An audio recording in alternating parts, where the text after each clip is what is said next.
My beloved child, let your mind grow still like the surface of a quiet morning lake, so that each of my words may reach the deepest places within your soul. Do not rush. Do not strive, for there are truths that can only be understood when you stop trying to force understanding. I do not come to confuse you, but to open your eyes to a reality you have long sensed without fully grasping. The tremors you feel, the invisible pressures surrounding you, are not signs that you are on the wrong path, but that you are approaching something of great value. As it is written, "For we do not wrestle against flesh and blood, but against principalities, against powers, against the rulers of the darkness of this world." Ephesians 6:12. What you are experiencing is not imagination, but the reaction of the unseen realm to the light that is growing within you. Understand this clearly, my child. Where there is no light, darkness has no concern. But the moment even a small ray begins to pierce through the veil, it draws attention. You are not being targeted because you are weak, but because you carry something precious. I have placed within you a seed not of this world, a spark of eternity.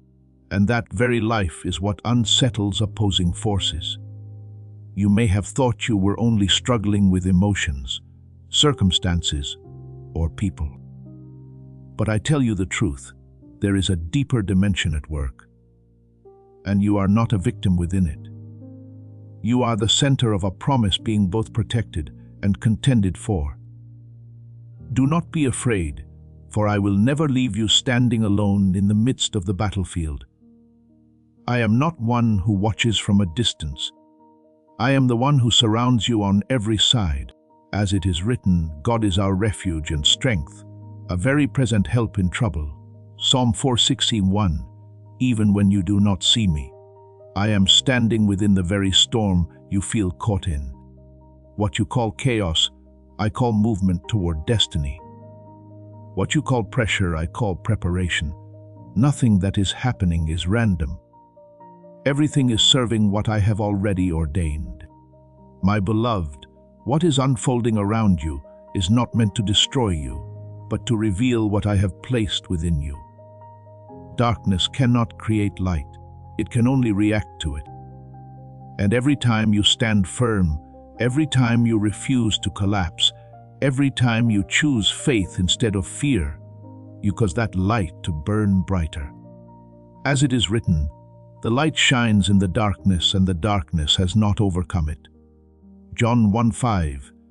You do not need to fight to produce light. You only need to remain in what I have placed within you, and the light will accomplish its purpose on its own. Therefore, do not misunderstand what you are going through. Do not assume that, because things have become more difficult, you are heading in the wrong direction. In truth, it is precisely because you are moving in the right direction that you encounter resistance. A meaningless door is never heavily guarded. Only doors that lead to treasure are secured with intensity. And you, my child, are standing before such a door. What surrounds you is not there to block you, but to test and refine you. Not to eliminate you, but to confirm that you are ready to pass through. Keep your heart at peace, not because your circumstances are easy, but because I am within those circumstances with you. When you feel pressed, remember that diamonds are formed under pressure. When you feel tested, remember that gold is refined by fire. And when you feel targeted, remember that you are carrying something darkness cannot touch, yet desperately seeks to disrupt. But I have placed my seal upon you, my mark, and no power can erase what I have established. You are not an abandoned battlefield. You are a guarded one. I have sent my hosts to surround you. Even if your eyes cannot see them, I have placed within you an authority you have not yet fully realized. And as you begin to understand that you are not fighting alone, but standing within a victory already ordained, the way you walk will change.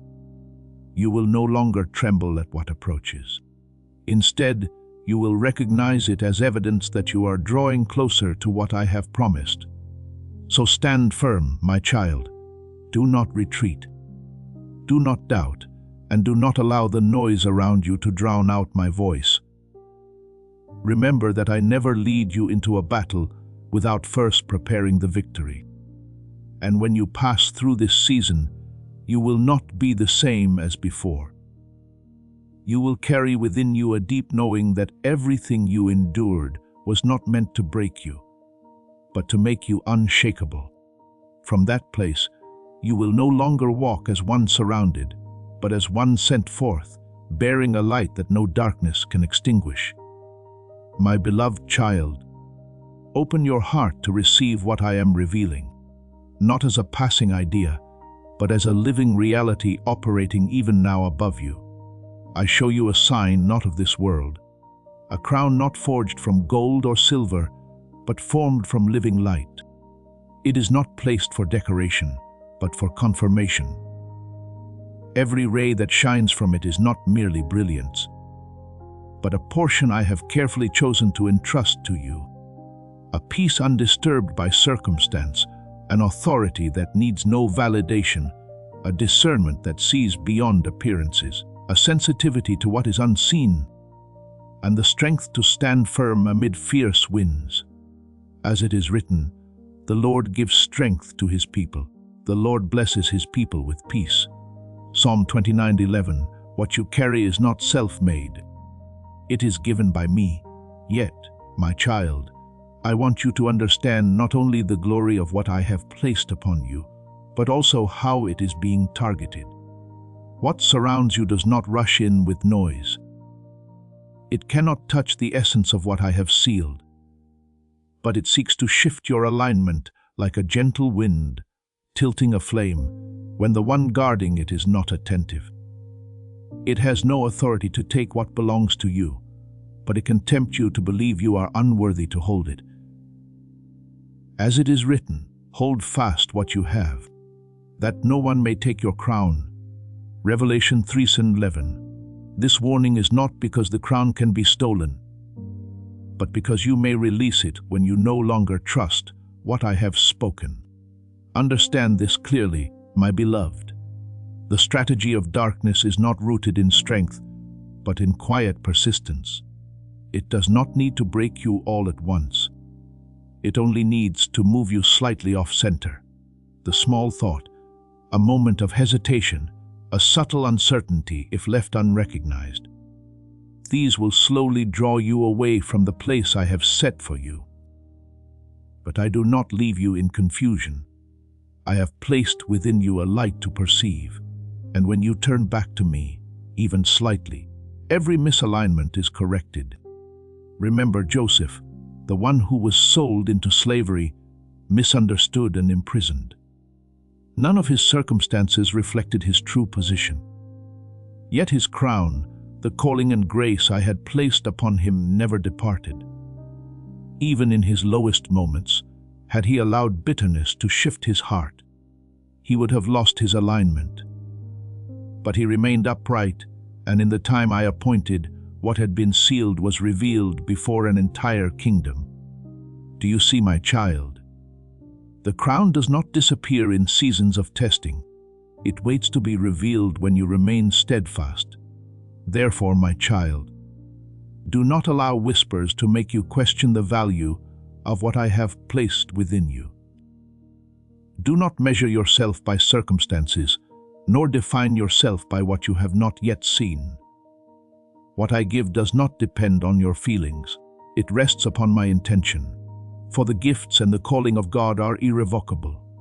Romans 11:29. And what I have entrusted to you is not withdrawn, not altered. It simply waits for your agreement in order to be fully expressed. My beloved, I do not only give, I also sustain. I stand here, my eyes never leaving you, guarding the connection between you and what I have given so that it will not be broken. When you are weak, I lift you. When you drift, I call you back. When you forget, I remind you. You are not required to hold everything by your own strength. You are only called to remain in me. Abide in me and I in you. John 15:4. And when that abiding is secure, nothing will be able to move you out of your place. Continue to walk. But with this new understanding, you are not merely living. You are carrying a mark. You are not simply passing through time. You are holding a crown. And even if everything around you attempts to shift you, remember that your center is not found in circumstances, but in me. When you return to me, all things are restored to their proper alignment. So hold fast to what has been placed within you, not by your own effort, but through trust. Do not release it because of weariness. Do not doubt because of silence. Do not step back because of what you do not yet understand. I have sealed you, and whatever I have sealed cannot be moved by any other. And as you stand firm in that truth, you will begin to see that the light upon you does not shine for you alone. It becomes a path for those who will come after you, those who will walk into the very blessing you have preserved today.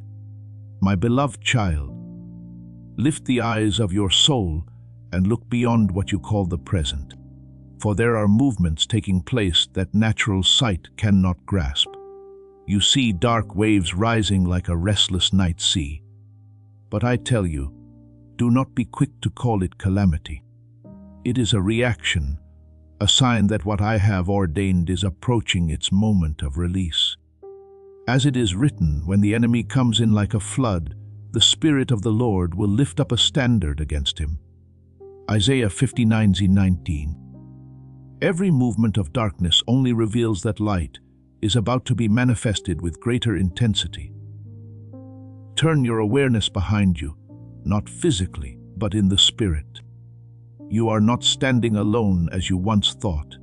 There is a presence steady and unshaken, not loud or dramatic, but as enduring as the foundations of the earth.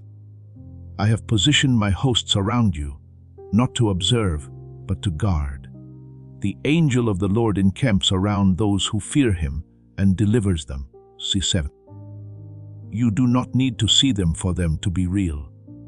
You only need to trust my word to recognize that you have never been abandoned. And at the very intersection of those waves and that light, there you stand, not as one trapped between opposing forces, but as one positioned at the center of something being formed. You may think your trembling is weakness, but I tell you the truth, it is not collapse, but the vibration of a soul stepping into holy ground. Just as Moses stood before the bush that burned without being consumed, he trembled not from mere fear, but because he was encountering a reality greater than himself. And from that moment, he was no longer an ordinary shepherd. He became the bearer of a calling to deliver an entire nation. So it is with you, my child. The trembling you feel is not a signal to retreat, but a sign that you are entering a space I have prepared. Every true warrior feels this trembling when first taking hold of what has been entrusted to them, not because they lack strength, but because they begin to sense the weight of it.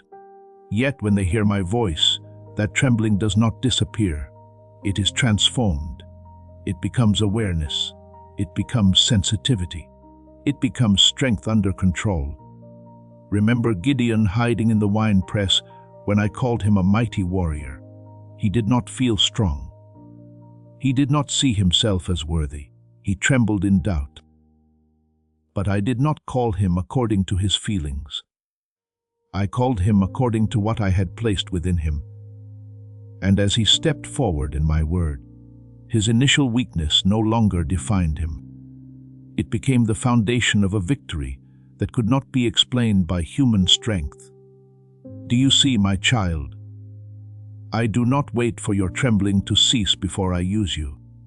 I transform your trembling into the very place where my power is revealed.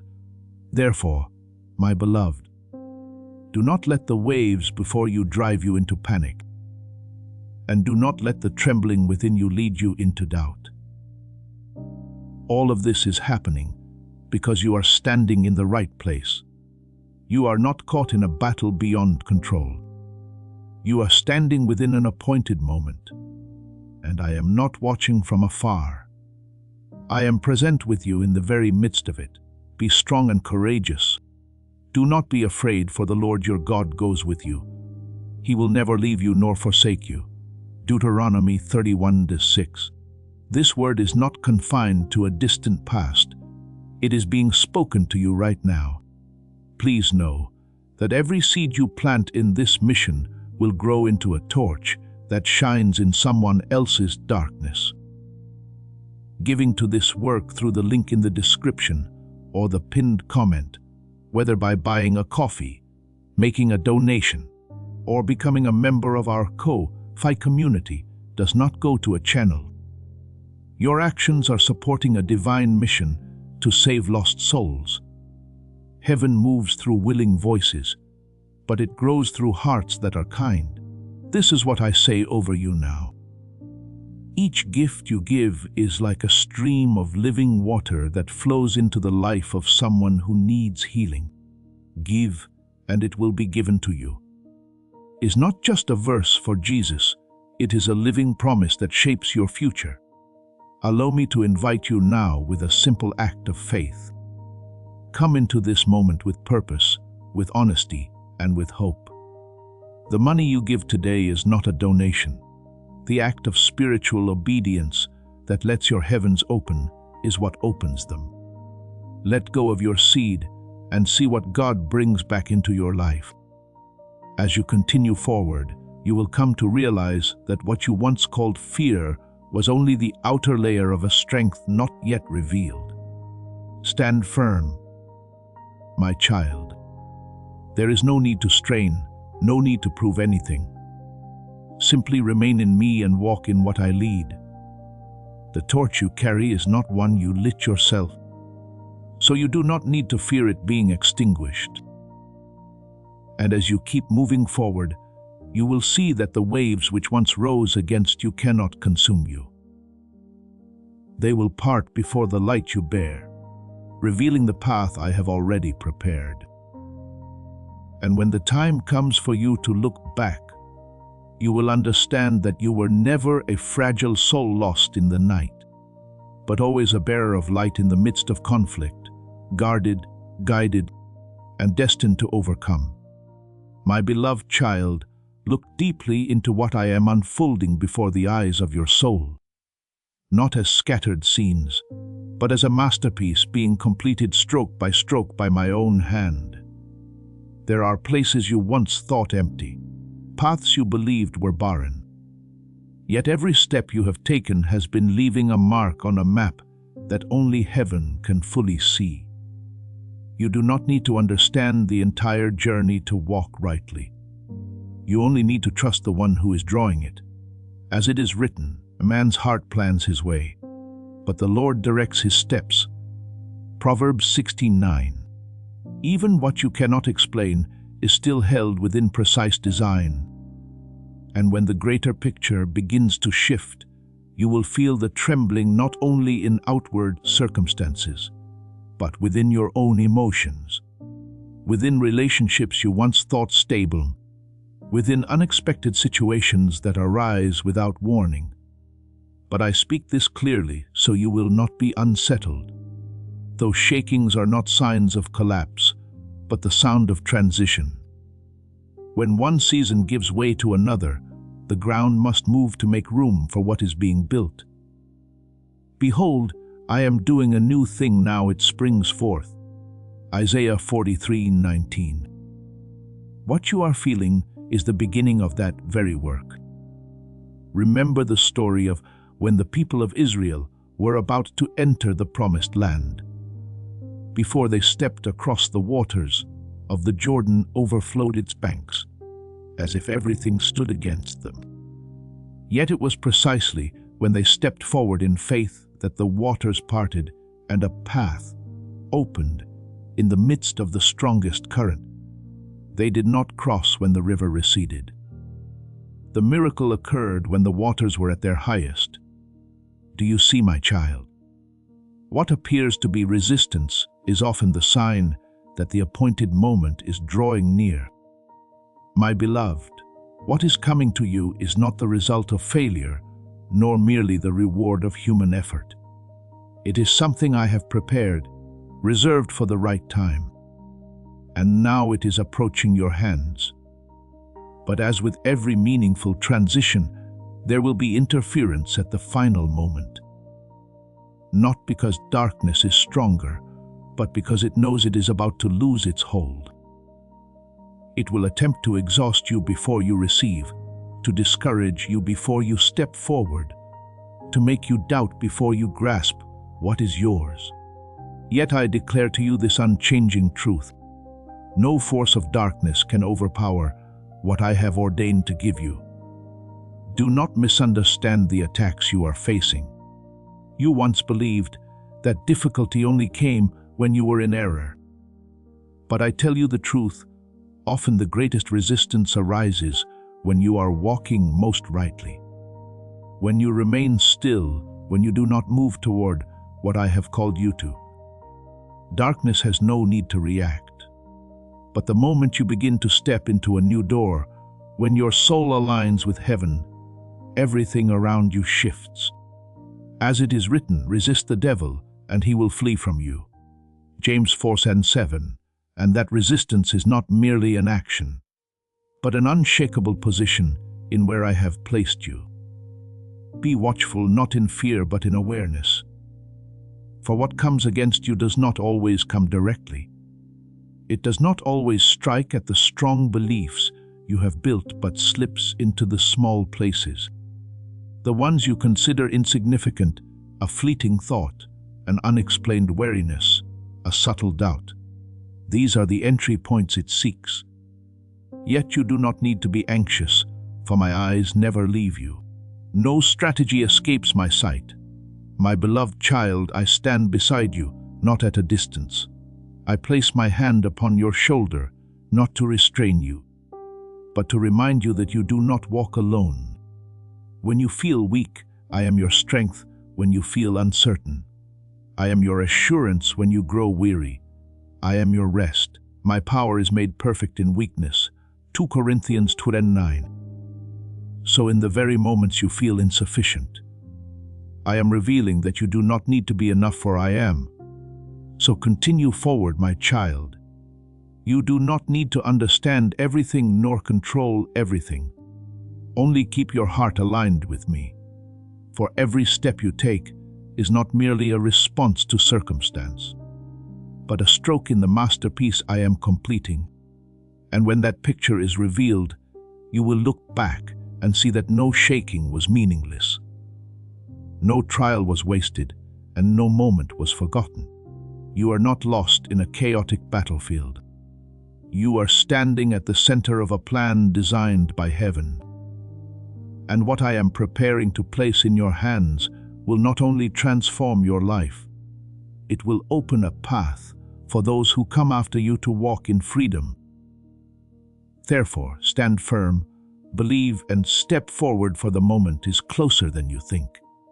And I am leading you into the very promise I have spoken. My beloved child, let your soul become still like a quiet expanse where light can reveal itself with clarity. I want you to see yourself not as someone weak in the night, but as a lamp intentionally placed in the darkness, bright enough to give direction and valuable enough to be carefully guarded. Do not misinterpret what is happening within you. That flame is not fading. It is being prepared to rise. And when a fire is about to grow stronger, the wind will blow harder. When light is about to spread further, darkness will thicken. But this is not a sign for you to withdraw. It is confirmation that you are standing exactly where I have appointed you. As it is written, nor do they light a lamp and put it under a basket, but on a lampstand, and it gives light to all who are in the house. Matthew 5:15. Your position is not to be hidden, but to shine. And because you are placed to give light, every movement around you becomes more sensitive. You feel the fluctuations. You sense your heart wavering at times. But I tell you the truth, that movement is not failure. It is the natural response of a soul beginning to carry the weight of greater light. Remember the parable of the 10 virgins. Some carried lamps but had no oil prepared, and as the night deepened, their lamps could not sustain the flame, but the wise ones kept oil with them. And though the night stretched on, their light did not go out. Do you see? A lamp does not sustain itself. It must be tended, replenished, and protected, and that oil is your communion with me, the place where I continually breathe life into the flame within you. My beloved, in this season, I do not only desire for you to shine, I desire for you to shine with direction. Therefore, I place my hand upon your flame, not to let it burn aimlessly, but to give it form, order, and purpose, as it is written. For God is not the author of confusion, but of peace. 1 Corinthians 14:33. True light is not chaotic, it is clear. It is guided and it leads the way. But listen carefully to this, for here is where you must walk in deeper awareness. What approaches you in this season does not come in obvious forms. It does not arrive like a storm, but slips in like a gentle breeze. It does not alarm you instantly. It invites delay little by little. It does not command you to leave me. It simply suggests that you pause as it is written, lest you enter into temptation, Matthew 26:4-1. For it is in moments of loosened vigilance that what seems small can create great openings. Remember Samuel as a child, hearing the call in the night. He did not recognize my voice at first because it was not loud or forceful, but gentle like a whisper. Yet when he learned to listen and respond, "Speak, Lord, for your servant hears," he became a vessel of my voice for an entire generation. Do you see? Discernment does not come from striving to analyze everything. It comes from learning to recognize my voice among many.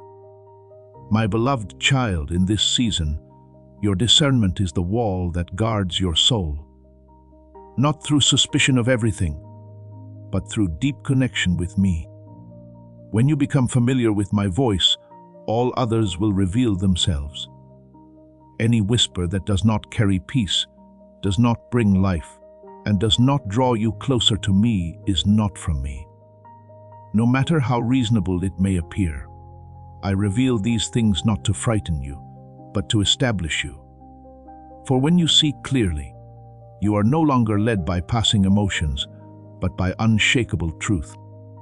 And when you stand in that truth, your lamp will not only continue to burn, it will burn stronger, brighter, and reach farther than you ever imagined.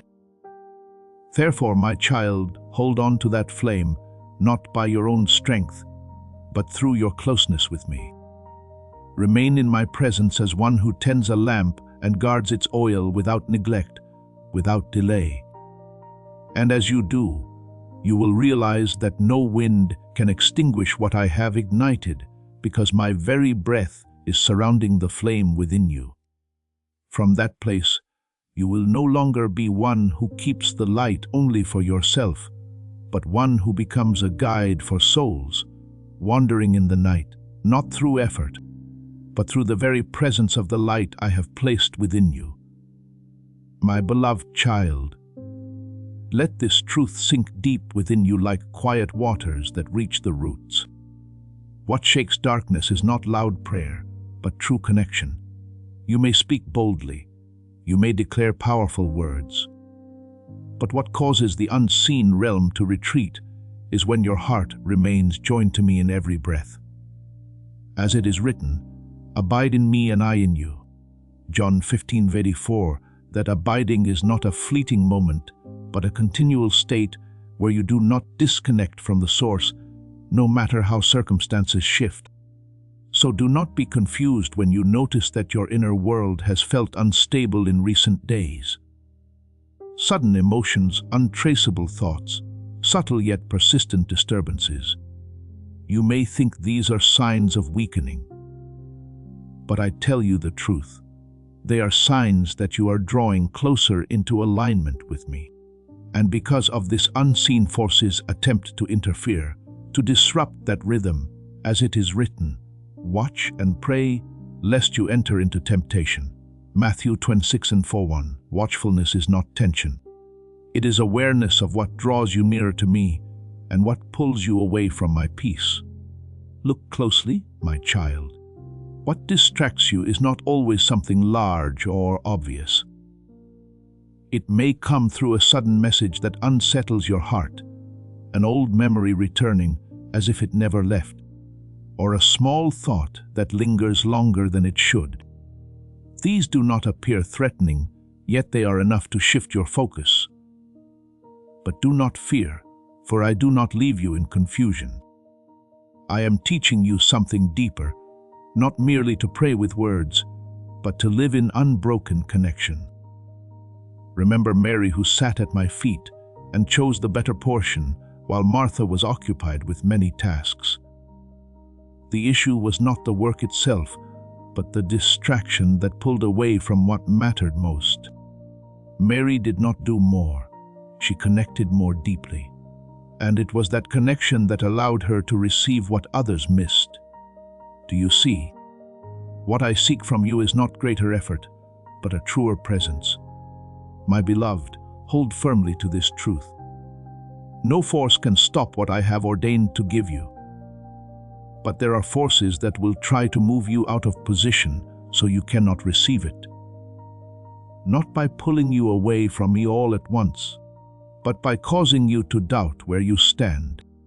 As it is written of Joshua the high priest, Satan standing at his right hand to accuse him.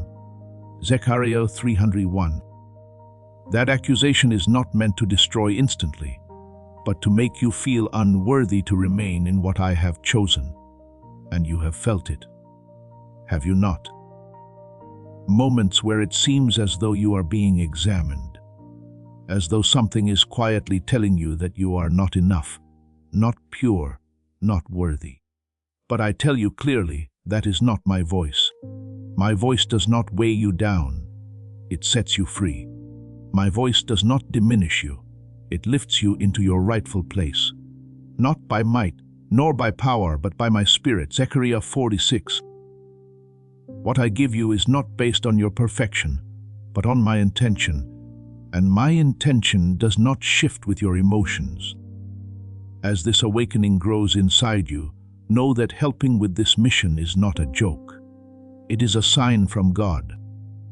You can support this work through the link in the description or the pinned comment, whether by buying a coffee, making a donation, or becoming a member of our Ko-Fi community. By doing so, you become part of Jesus' plan to save souls who are still stuck in fog. Every seed turns into light that fights against darkness. If you water others, you will be watered yourself, Jesus says. This is not history, it is a living promise about your future.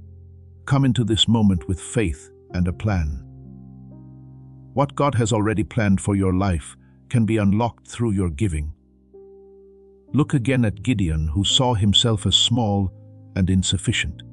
Yet I called him a mighty warrior. He did not feel it immediately. But as he stepped forward in my word, his true identity was revealed. He did not become strong before being called. He was called and therefore became strong. So it is with you, my child. You do not need to wait until you feel worthy. You only need to believe what I have spoken over you. Therefore, keep your heart in a state of watchfulness, but not under pressure. Exercise discernment, but not through fear.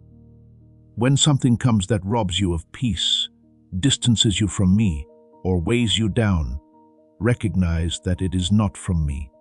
And once you recognize it, simply return. There is no need for prolonged struggle, no need for self-condemnation. Just come back to me and everything will be realigned. My beloved, I am here, never leaving you for even a moment. And as you learn to abide in me, not only in times of prayer, but in every thought, every response, every small decision, you will see that no disturbance can keep you from what I have prepared for you. Stand firm in this truth. You are not being blocked. You are being tested in your focus. And when you pass through this, you will step into what I have arranged, not as one who stumbled upon it, but as one who is ready. Now be still, my child, and let me expand what you are sensing into a clearer picture within your soul. There are movements without visible form, yet you feel them like arrows flying in the night, not to destroy you, but to shift your direction. They do not need to pierce deeply. Even the slightest angle is enough. A thought slightly misaligned, an undefined worry, a seemingly harmless word that leaves a lingering effect. These are the schemes spoken of. For put on the whole armor of God, that you may stand against the schemes of the devil. Ephesians 6:11. The adversary does not need great force if it can move you off course little by little. But do not be alarmed, for you are not left exposed among these unseen arrows. I am placing my hand upon the axis of your soul, keeping your direction aligned with the center I've established. When you turn back to me even for a moment, I correct what you cannot see. As it is written, your word is a lamp to my feet and a light to my path. 1:5. You are not walking in darkness, nor groping in confusion. You are walking in the light I hold. And when that light shines, all that is disguised will be revealed. Remember Elijah when he hid in the cave, weary and burdened. He expected me in the wind, in the earthquake, in the fire, but I was not in those dramatic displays. I came in a still small voice. And in that quiet moment, his direction was restored. Do you see? Alignment does not come through noise, but through sensitivity to my voice among many others. My beloved, there is another strategy you must recognize in this season. Things that appear right, even good, but are not aligned with my timing. They are not wrong in essence, but they are wrong in season. And this makes them more deceptive than anything obviously false. They create the illusion that you are missing out, that you must act immediately, that if you do not seize the moment, it will pass you by. But I tell you clearly, what I have for you cannot be lost simply because you wait for the right time. I will go before you and make the crooked places straight. I will break in pieces the gates of bronze and cut the bars of iron. Isaiah 4:5-2. This is not symbolic language, it is a guarantee. You are not called to force doors open. You are called to stand in position when they open. When you push, you move in pressure. When you wait for me, you move in peace. And that peace is the sign that you are aligned. So guard your heart against haste. Do not let the feeling that you must do something now become your guide. Often that urgency is not faith, it is fear in disguise. Faith knows how to wait, because it trusts that I am never late. Fear rushes because it does not believe that what is good still lies ahead. I do not lead you into confusion. I am teaching you to walk with precision step by step, moment by moment. And even if you feel you have drifted, as long as you return to me, I will realign your path. No misalignment is permanent as long as you remain in me. Stand firm, my child, in the place I have set for you. Do not push doors out of anxiety. Do not run out of pressure. Do not doubt because of silence. Silence does not mean I am inactive. It often means I am preparing something greater than what you can currently see. And when the time comes, you will not need to force a way forward. the way will open before you. And in that moment, you will understand that every delay was not denial, but perfect alignment. Then you will step through, not as one striving to seize opportunity, but as one entering what has been prepared for you all along. My beloved child, let your heart grow still so you can clearly discern between what is fleeting and what is unchanging. There are waves of emotion that pass through you like wind over water. Yet you have unintentionally allowed them to become the mirror that defines who you are. I tell you the truth, emotions are not your identity, and weariness is not the nature of your soul. A subtle exchange is taking place, quiet, almost unnoticeable, yet strategic enough to blur the line between feeling and truth. It whispers that you have weakened, that you have lost what you once carried, that you are drifting from your place, but I expose it before you. For my power is made perfect in weakness. 2 Corinthians 2:9. And the very place where you feel depleted is where my strength is working most powerfully. Do not allow those voices to shape how you see yourself. When they tell you that you can no longer hear me, remember what I have spoken. My sheep hear my voice. I know them and they follow me.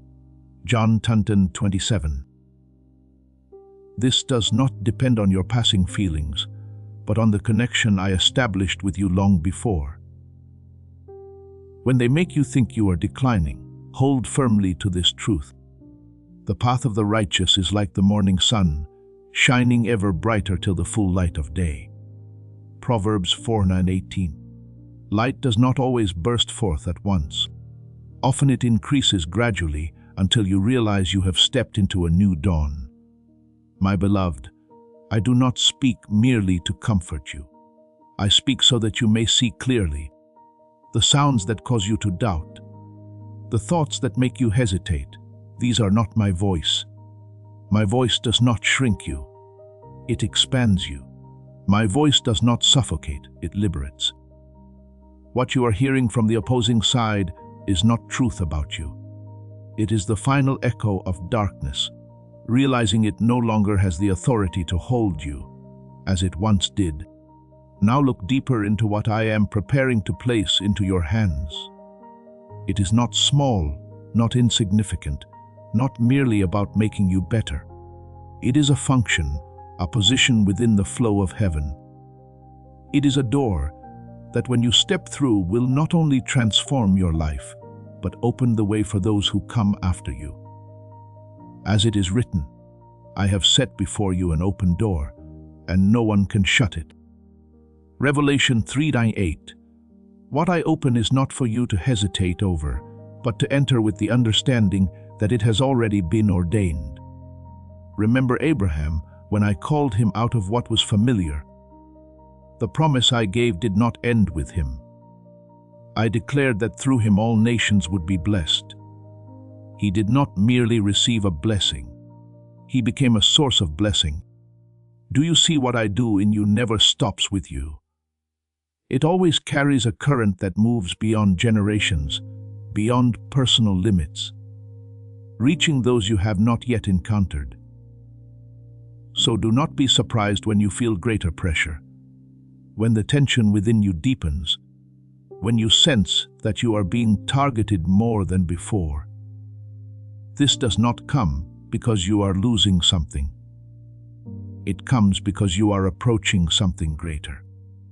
Darkness does not tremble before what is small, but it reacts when it sees something capable of shifting an entire current. And you, my child, are carrying exactly that. You are not only being led, you are being prepared to lead. You are not only being touched, you will touch others. You are not only receiving, you will become a vessel through which it flows.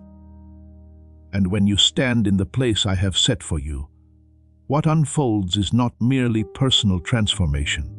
It is the movement of an influence that darkness cannot contain.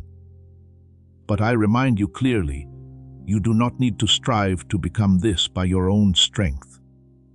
You only need to stand firm in what I have spoken over you. For everything I have ordained does not come from your effort, but from your obedience and your trust. When you remain in me, all else will align. Therefore, my beloved, reject every false exchange. Do not let temporary emotions rewrite the story of your life. Do not let momentary weariness become a permanent definition. And do not allow the final whispers of darkness to cause you to forget the unshakable truth I have spoken. Stand in this truth. You are not weakening. You are being formed. You are not losing direction. You are being realigned. You are not losing. You are stepping into what has been prepared. And as you continue to walk in that light, you will see that what I have placed within you is not only sufficient to lift you, but also to open a way for many other souls to step into the freedom I have prepared from the beginning. My beloved child, allow your mind to be illuminated so you may understand the true nature of what is unfolding around you. The battle you sense is not centered on you as a small individual. It revolves around what you carry, an assignment from heaven. It is not your name that is being targeted, but the blessing I have placed upon it. It is not your past that is being pulled, but your future that is being unveiled. When you begin to see this, you will no longer perceive yourself as a target under attack, but as the center of divine protection. For as it is written, he who keeps Israel shall neither slumber nor sleep. Psalm 121:4.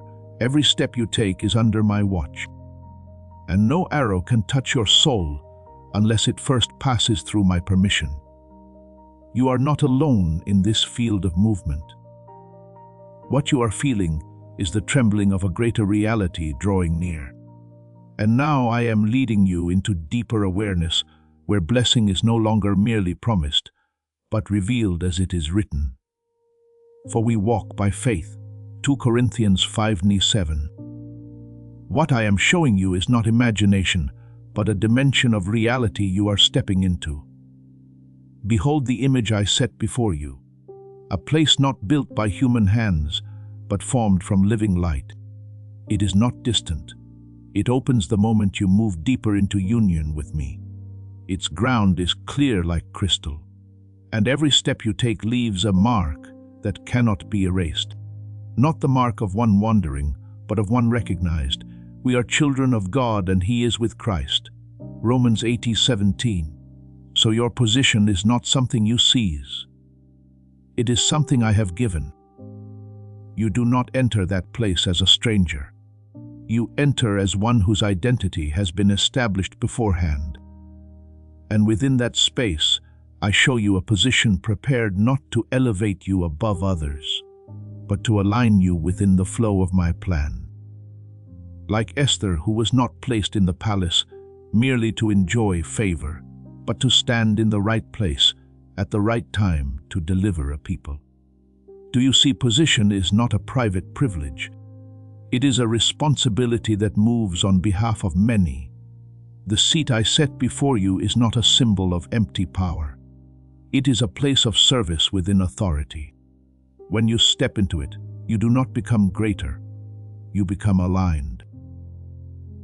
The atmosphere around you will shift, not because you strive to create influence, but because you are standing where I have appointed you. As it is written, then the righteous will shine like the sun in the kingdom of their Father. Matthew 13:43. The light does not come from effort.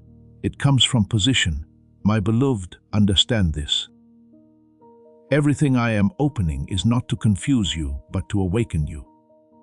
You are no longer in the phase of searching for who you are. You are stepping into the phase of living in what I have declared you to be.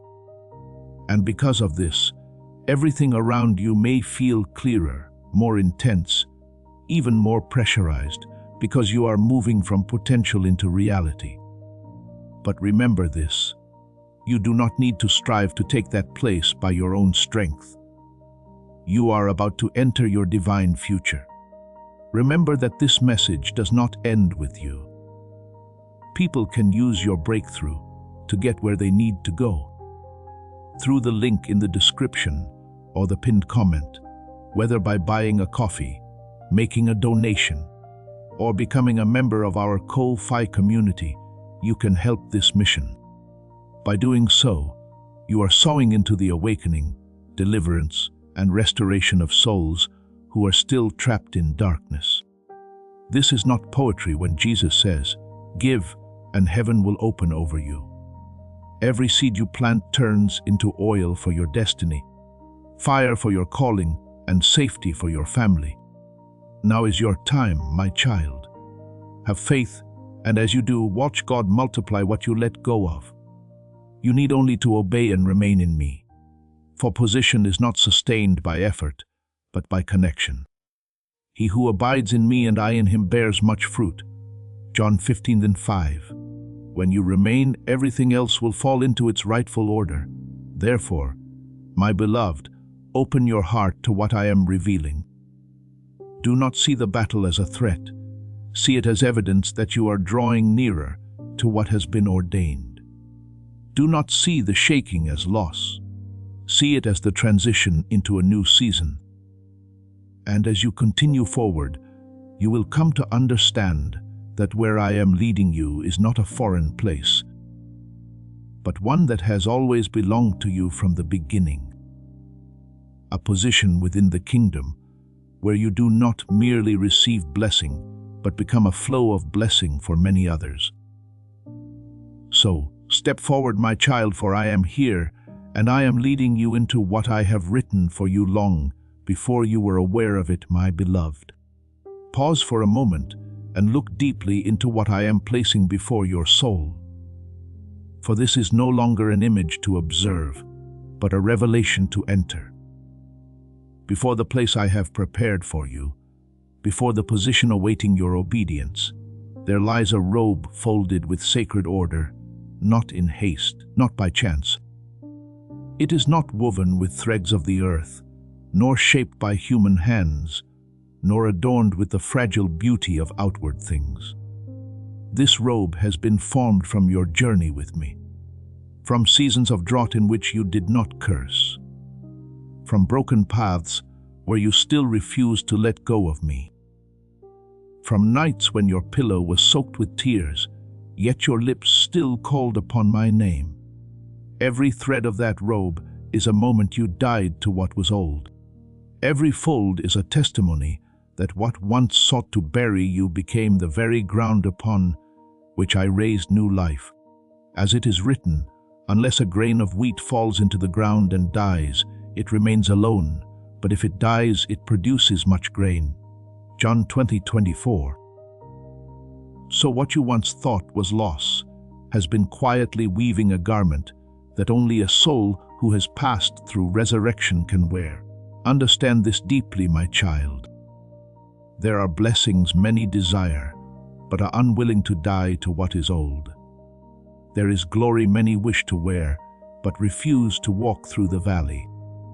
There are promises many want to hold, but resist the cost of true transformation. But the robe I set before you is not for those who seek only outward appearance. It is for the one who has walked through fire without losing tenderness, who has passed through darkness without becoming one with it, who has been pressed down without abandoning my word. Therefore, do not see this robe as a reward for effort, nor as a medal for endurance. It is the sign of new life. It is the evidence that your soul is no longer defined by what once broke you. As it is written, if anyone is in Christ, he is a new creation. Old things have passed away. Behold, all things have become new. 2 Corinthians 5:17. So when I call you to put on this robe, I am not asking you to exalt yourself. I am calling you to agree with the new identity I have formed through every painful season. Remember Joseph the dreamer, whose coat of many colors was stripped from him by the hands of his own brothers. That first garment was taken in jealousy, stained in blood as false evidence of his death, as though his destiny had ended in the pit and in exile. But see this clearly, my child. What was taken was not the promise. What was torn from his body was not the calling I had placed upon his life. Years later, when he stood in the palace, what clothed him was no longer the garment of a favored son, but the robe of one who had passed through prison, betrayal, and abandonment, and had been refined to carry authority. His journey changed his covering, so it is with you. The robe before you now is not the garment of who you once were. It is not the robe of one who only hopes. It is the robe of one who has experienced that I preserve you even in places where others believed you were lost. It is a robe of resurrection, unassuming yet weighty, quiet, yet powerful enough to make darkness recognize that a soul has overcome the grip of spiritual death. My beloved, what once sought to destroy you did not succeed. What tried to close you off could not seal your soul forever. What attempted to reduce you to a shadow must now retreat before the light rising within you. I do not deny that you were wounded. I do not dismiss the seasons when you were exhausted, the moments when you trembled, the times you thought you could not go on. But I declare this truth so it is firmly established within you. What once caused you to fall no longer has authority to define you. What once made you weep no longer sits upon the throne of your soul. What once touched your memory no longer has the right to shape your identity. As it is written, death is swallowed up in victory. And 54. Therefore, the robe you are about to wear is not only a garment of glory. It is a declaration that you have passed through death and now carry my life within you. And when you put on that robe, the spiritual atmosphere around you will shift. Not because you become a different person in the worldly sense, but because what is within you will be brought into alignment under true light. Insecurity will no longer sit at your table as it once did. Accusation will no longer speak freely into your mind as before. The whispers that tell you that you are still the old version of yourself, still the same wound, still the same memory will be stopped at the gate. For the robe of resurrection does not merely cover. It proclaims a reality. It declares to the unseen realm that this soul has passed through the refining fire and has been sealed with new life. It signals to darkness that what once made you bleed is no longer an effective weapon. It reminds your own heart that you are no longer living within the pattern of yesterday. As it is written, you have turned my mourning into dancing. You have put off my sackcloth and clothed me with gladness. Psalm 30 Sinwinvan, and this is not distant poetry. It is what I am doing in you now. But understand this more deeply, my child. You do not put on this robe because you have finally become good enough. You wear it because I have declared you restored. You do not wear it because your painful memories are gone, but because those memories no longer hold authority. You do not wear it to prove anything to others, but to step rightly into what I have opened for you with sacred awareness. There are many souls who approach new doors, still clothed in grave garments, still carrying the scent of past failures, still speaking with the voice of broken identity. And so they cannot fully step into what I have prepared. But you, my child, I am calling you to change garments. Let what I have done in hidden places now be revealed as a covering upon your life. Let resurrection no longer be only a truth you believe, but a reality you wear. So do not be afraid to receive this robe. Do not draw back because you feel unworthy. Your journey with me has woven it. Every moment you refuse to give up through tears has formed its threads. Every time you return to me in weariness has shaped its color. Every place you once thought was only ashes has become the workshop of heaven. Put it on with humility, yet without hesitation. Wear it with gratitude, without shame. And as you stand in this robe, darkness will understand that it no longer has access to your roots. For what once sought to destroy you has been transformed into the substance of new life. From this point forward, you will not merely survive. You will live as one who has been raised. You will not simply move beyond the past. You will walk in a new identity. And wherever you go, this robe will testify that I am still the God who brings the dead to life, who raises what has fallen, and who turns those who have walked through the night into bearers of the dawn. My beloved child, let your mind open like a door welcoming the dawn. For what I am showing you is not a passing image, but the very structure of the path you are about to walk. What lies before you is no longer an empty uncertainty, but a living map woven with light, where every region does not merely hold beauty, but carries purpose. I do not lead you as one who must grope in the dark, for the Lord will guide you continually. Isaiah 58:11. You are not moving by feeling, but by a design already established. Look closely, my child. Each field of light you see is not a scattered reward. These are spiritual domains. I have prepared places you are called not just to visit, but to inhabit. There is a place where I call you to stand in authority, not to control, but to establish the order of light. There is a place of peace, not as a temporary rest, but as an unshakable foundation. There is a place of understanding where you see beyond surfaces into what is truly at work. There is a place of influence, not to elevate yourself, but for my light to reach others through you. And there is a place of healing where what remains within you is restored. So nothing obstructs the flow I desire to release. But what I want you to grasp more deeply is not only these regions, but the delicate connections between them, the fine threads of gold you might overlook if you rely only on natural sight. It is within these connections that the strategy of heaven is hidden. Blessing is not poured out randomly, nor does it appear as chance. It moves in order, in timing, in response to your faithfulness in small steps. As it is written, he who is faithful in what is least is faithful also in much. Luke 16:10. So what you choose today is not insignificant. It is the foundation for the light you will step into tomorrow. Remember Jacob when he saw the ladder set between earth and heaven. It was not merely a dream.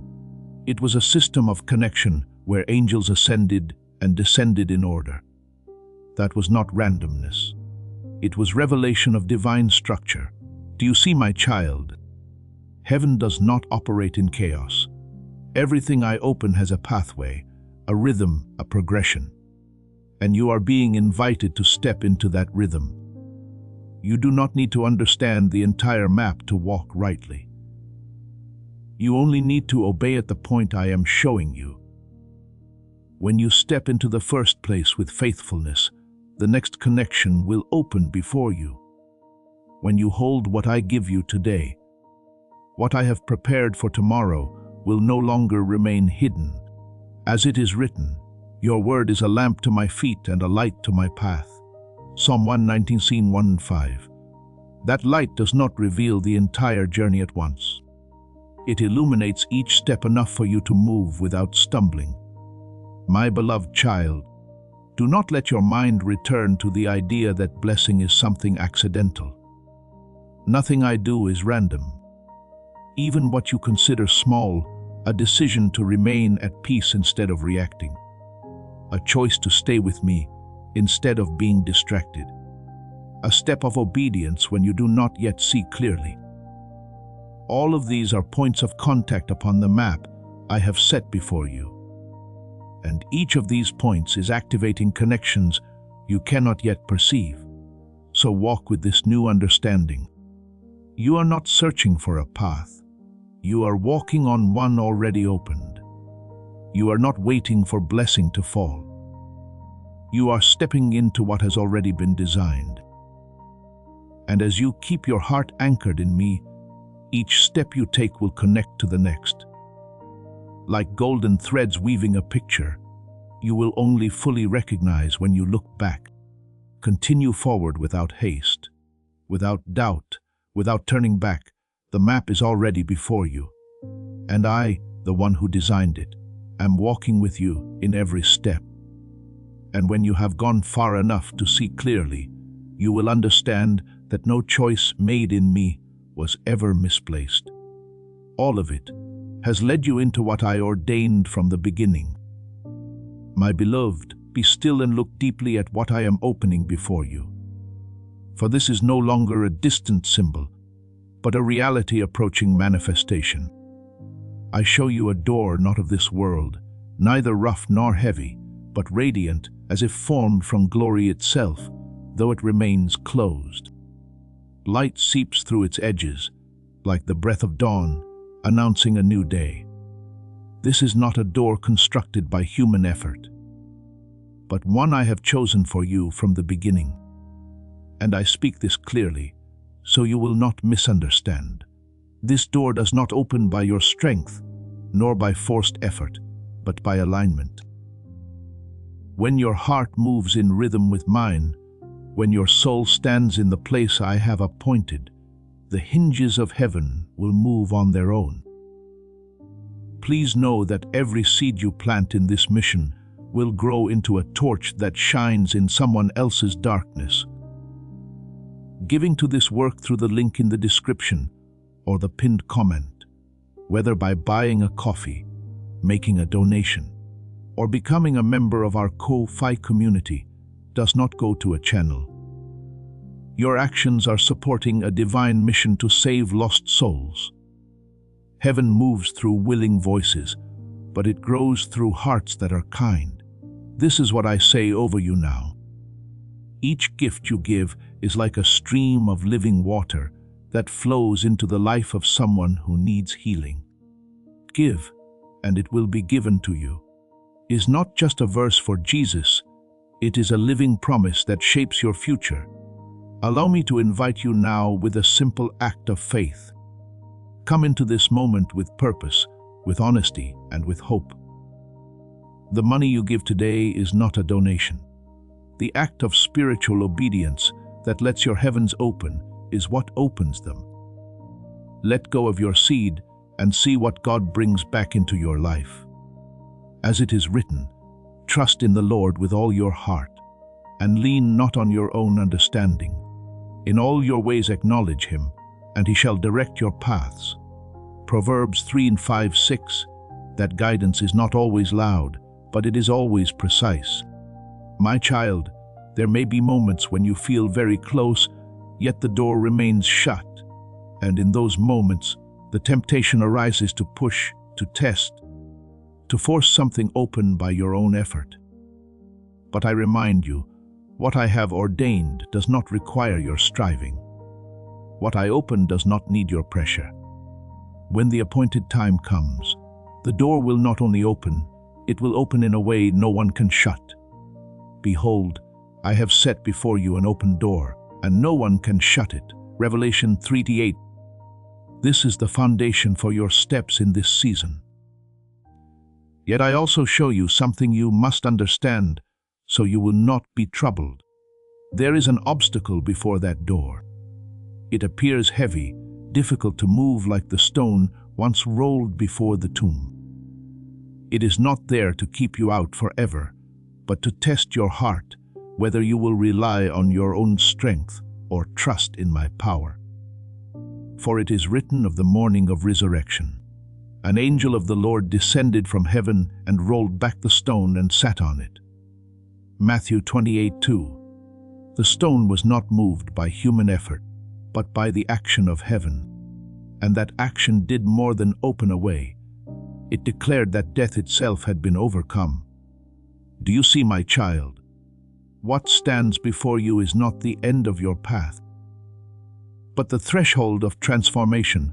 What appears as resistance is not meant to bury your future, but to reveal the moment when I act and when I move. Not only will the way open, but a new reality will be established before you. A reality that no force can reverse, because it is sealed by my hand. Do you see now, my child? What you are facing is not the final barrier, but the sign that you are standing at the threshold of transition. The stone is not there to bury your future. It is there to mark that one thing has ended and another is about to begin. When I roll it away, it is not only the path that opens. A new reality is born. I am the resurrection and the life. He who believes in me will live. John 11:25. So you do not step into what I have prepared as one uncertain, but as one entering into life already awakened. Remember Lazarus, who lay in the tomb for 4 days. When I stood before his grave, I did not ask men to do what was beyond them. I simply told them to roll away the stone. The rest I did, and when I spoke, life returned to what had been called an ending. Do you see? There are parts where I invite your participation. Simple acts of obedience. But the true power does not come from you. It comes from me. So do not look at the obstacle and conclude that the door will remain closed. Do not let your eyes settle on what appears heavy, forgetting that I am the one who moves what no one else can move. What you need is not more strength, but deeper agreement with me. When you are aligned, when your heart is not pulled aside by anxiety or haste, I will do my part at the appointed time. And when the door opens, you will realize the shift is not only external, but within the very atmosphere around you. It will be like stepping out of a long night and suddenly standing in the light of dawn. No effort required, no adjustment needed, only to enter as it is written. Arise, shine, for your light has come and the glory of the Lord has risen upon you. Isaiah 60:1. That light is not something you produce. It is something you step into. My beloved, this is a season of resurrection, not merely restoring what was lost, but unveiling what has never existed before in your life. Doors once sealed, paths once blocked, things you thought had ended, all must yield when I speak. Not because you have done enough, but because I have already determined it. So stand firm before that door. Do not push. Do not doubt. Do not turn away. Remain in alignment with me. And when the moment comes, you will not ask how will it open, for you will see it open before you. And when you step through, you will understand that everything before it, the waiting, the shaking, the testing was not delay, but preparation. It was all leading you to this precise moment where life, light, and the blessing I chose for you are revealed in fullness. My beloved child, be still and recognize that what I am doing around you is not an idea, but an active reality in the unseen realm. As the blessing I have prepared begins to rise, I do not leave it exposed among opposing forces. I surround it with my presence. You are not standing in chaos without boundary. I have set the boundary. As it is written, I will be a wall of fire around her, and I will be the glory in her midst. Zechariah 2:5. What surrounds you is not emptiness, but living protection. Understand it this way. Around your soul, I have established a structure unseen by the natural eye, yet unmistakable in the spirit. A wall not of stone, but of power and light. What you feel as sudden stability, as peace appearing without cause, as fears losing their weight. These are not accidents. They are signs that my boundary is active. The angel of the Lord encamps around those who fear him and delivers them. Psalm 30:47. You may not see them, but you are within their guard. My child, when blessing approaches its moment of manifestation, pressure may increase not because you are losing something, but because what you are about to receive carries weight, and darkness, though it presses near, can only advance as far as I allow. It cannot cross the boundary I have set. As with Job, nothing touches you without passing through my permission. And even when testing comes, it does not destroy purpose, it clarifies it. Consider the burning bush in the wilderness, fire covering it yet not consuming it. This is not contradiction. It is the sign of my presence. When I am there, fire does not destroy, it preserves. In the same way, the protection around you is not only to block what is against you, but to safeguard what I have placed within you. The name of the Lord is a strong tower. The righteous run to it and are safe. Proverbs 18:10. You are not called to build the tower. You are called to remain within it. My beloved child, I want you to recognize the small yet unmistakable signs. When your heart suddenly steadies, even though your circumstances have not changed, that is me holding you. When the whispers that once unsettled you now feel distant, like fading echoes, that is me pushing back their boundary. When you realize you no longer react as before, no longer swept away by groundless fear, that is evidence that your blessing is not only approaching, it is being guarded. Do not search for assurance in outward signs. True assurance is most often found in the quiet within. The peace of God will guard your hearts and minds. Philippians 4:7. That guarding is not loud, yet it is powerful. It stands between you and what seeks to invade, and it declares no further. Therefore, my child, stand in this awareness. Do not try to protect yourself by your own strength, and do not build walls out of anxiety. You are not called to guard what I have promised. I am the one who keeps that promise. Your part is to remain in me, to keep your heart aligned with me, and to walk according to the guidance I give. And as you continue forward, you will come to see that what you once feared could touch you no longer has that authority. Not because you have become stronger, but because you are covered. Not because your circumstances change immediately, but because your position has changed. You are within my protection. Rest in this, my beloved.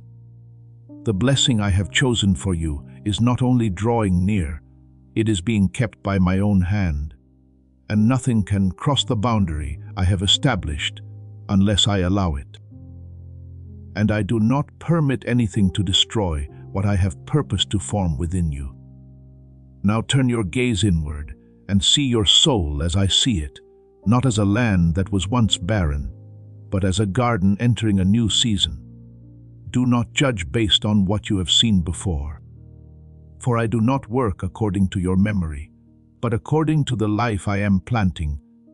Where you once called it dry, I am softening it. Where you believed it had died, I am breathing new life. As it is written, I will give you a new heart and put a new spirit within you. Ezekiel 36:26. What is happening is not surface repair. It is renewal at the root. Recognize this, my child. Resurrection is not only a radiant moment, but a quiet and certain process. It does not always appear through immediate dramatic change. Often it begins with the smallest movements, a shift in thought, a gentler response, a choice no longer shaped by what once defined you. And within those small changes, life is rising. The seed sprouts and grows, though he does not know how. Mark 4:27. You do not need to understand how I work. You only need to recognize that I am working. My beloved, every time you notice that you no longer react as you once did, that is not coincidence. It is a part of you being released from spiritual death. Each moment you feel peace entering, where unrest once ruled as a piece of ground being watered by living streams. Each time my voice becomes clearer amid the noise, it is evidence that your spiritual hearing is being opened. As it is written, I will put my laws into their hearts, and in their minds I will write them. Hebrews 8:10. The transformation I am bringing is not merely behavioral, it is rooted in your very nature. So it is with you, my child. The parts of you that you once believed would never change, I am touching them. The memories that caused you to shrink, I am softening them. The patterns that once held you captive, I am unraveling them layer by layer. And I do not do this in haste, but with the steady care of a gardener who understands every season, every branch that bears fruit, he prunes that it may bear more fruit. John 15:2. This pruning is not meaningless pain. It is preparation for what you have never yet carried. Do not overlook the small signs of new life. Do not wait for large changes before you believe that I am moving. True resurrection begins in silence before it is revealed in fullness. And as you learn to recognize me in these subtle movements, your faith will no longer depend on what you see, but on the one who is working within you. Keep your heart open like good soil, not hardened by former seasons. Allow me to continue my work, even when you cannot yet see the full outcome. For every time you choose trust instead of doubt, every time you return to me instead of following other voices, every time you remain soft instead of becoming hardened, you are cooperating with this process of resurrection. And there will come a moment when you look back, not with regret, but with clarity. You will see that you are no longer the one who began this journey. You have become a living garden where life does not merely exist but overflows. He shall be like a tree planted by the rivers of water that brings forth its fruit in its season, whose leaf also shall not wither. Psalm 1:3. This is no longer a distant promise. It is becoming your reality. So continue walking in this awareness, my beloved. Each day you are being renewed. Each moment you are being raised. And every step you take is leading you deeper into the life of one, not only healed, but transformed, a soul carrying life, chosen to flourish in the very season I have appointed. Thank you for listening to this message. Know this: you are not merely an audience. You are chosen to live daily in the presence of the Word of God. Do not forget to subscribe and turn on the notification bell so you will not miss any spiritual message. Amen. My beloved child, be still in this moment, for there are things unfolding beyond what your eyes can see, yet never beyond my reach. There are things you once believed had slipped away from your life opportunities. Peace. Portions that rightfully belong to you, that have not truly disappeared. They have been held in hidden places you did not perceive. But I am not one who stands by and does nothing. As it is written, the Lord judges the peoples, Psalm 78. Therefore, every distortion must be brought into the light, and everything that was taken must be restored, according to the justice of heaven. You have not been forgotten nor left alone in a struggle you do not understand. I am the one who establishes the law, and I am applying it to your very case. As this awakening grows inside you, know that helping with this mission is not a joke. It is a sign from God. You can support this work through the link in the description or the pinned comment. Whether by buying a coffee, making a donation, or becoming a member of our Ko-Fi community. By doing so, you become part of Jesus' plan to save souls who are still stuck in fog. Every seed turns into light that fights against darkness. If you water others, you will be watered yourself, Jesus says. This is not history, it is a living promise about your future. Come into this moment with faith and a plan. What God has already planned for your life can be unlocked through your giving. So do not be quick to name your journey as failure. The battles you have faced were not meant to break you, but to reveal subtle intrusions that without my light you would never have recognized. Darkness does not always arrive with noise. It seeps in through exhaustion, through days when your heart feels drained, through moments when you begin to question your own worth. Yet I have seen it all. I have seen when you were pulled away from your inner stability, when what belonged to you was made to appear distant, and when the voice of truth within you was drowned out by misleading whispers. And I declare this to you as an irreversible decree: you shall no longer be oppressed. Isaiah 54:14. For the season that allowed such intrusion has ended by my decision. Understand this clearly, my child. What is happening is not mere emotional comfort, but a process of justice in motion in the unseen realm where your eyes cannot reach, but your spirit can perceive. The records of your life have been opened. Every loss, every delayed opportunity, every portion taken in silence, nothing is missing from the account.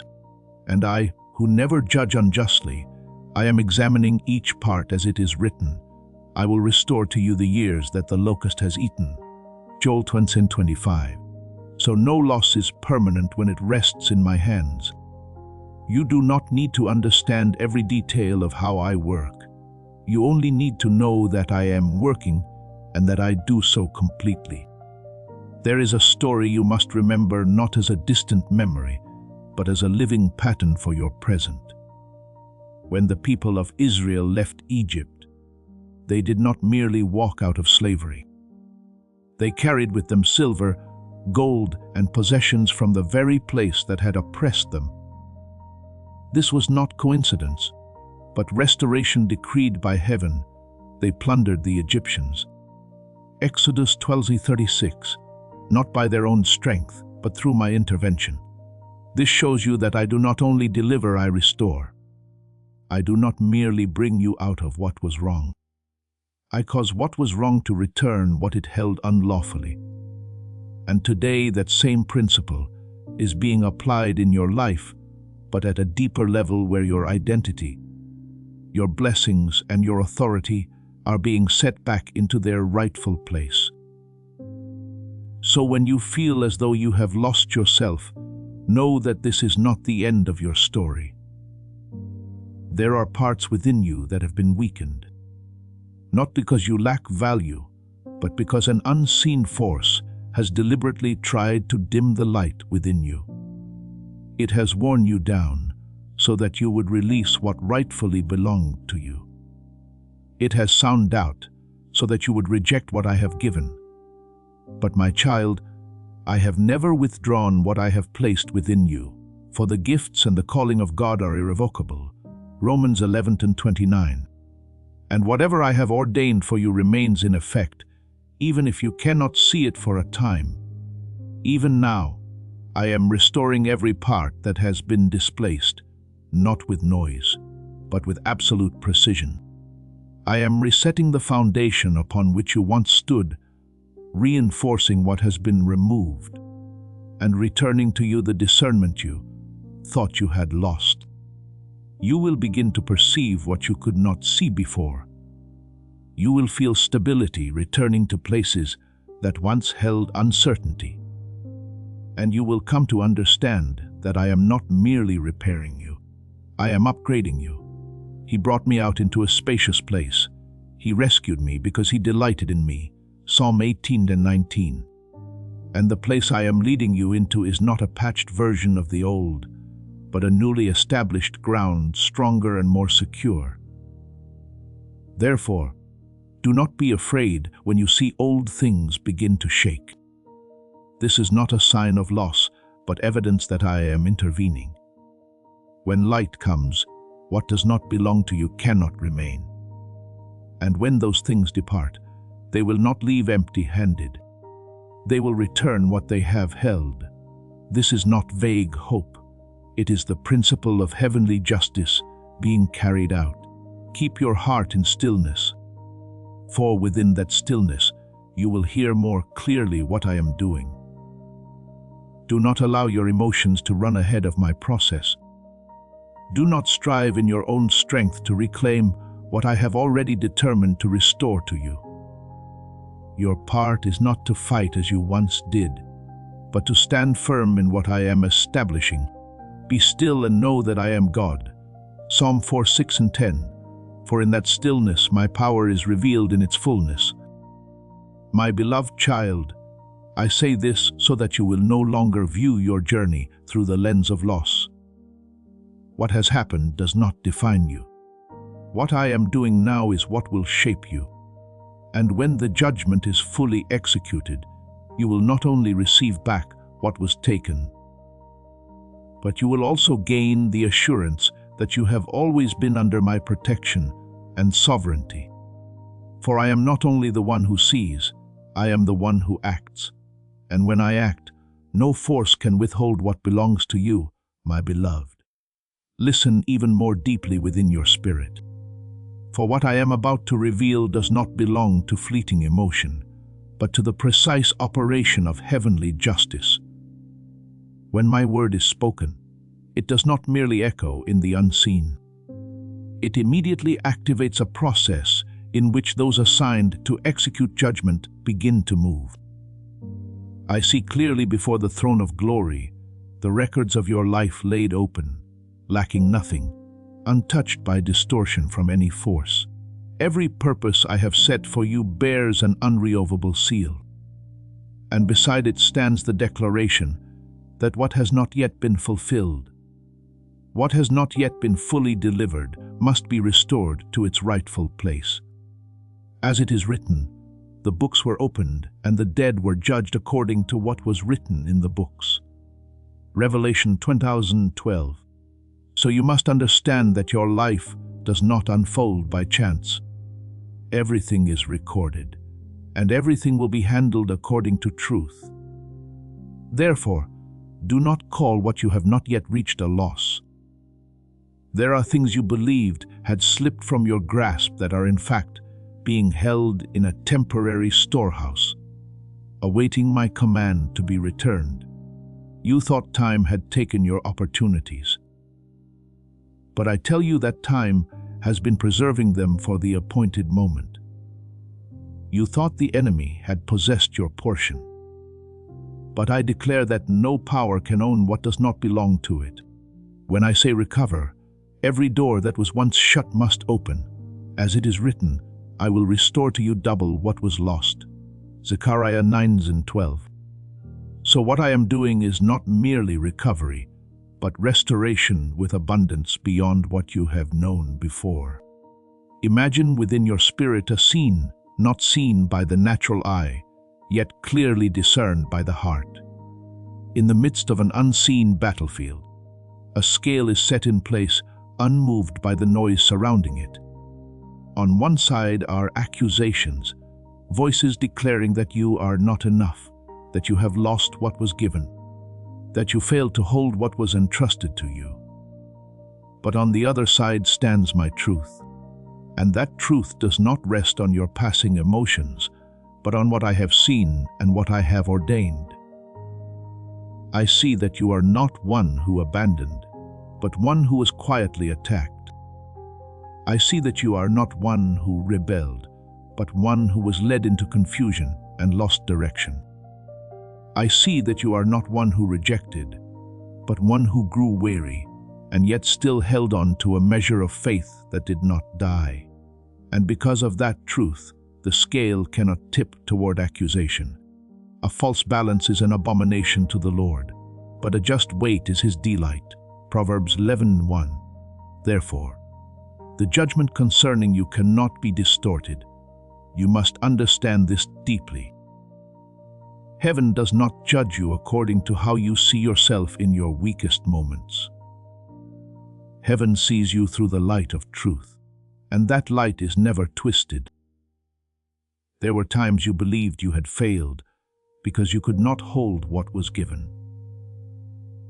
But I saw clearly what was happening behind the veil.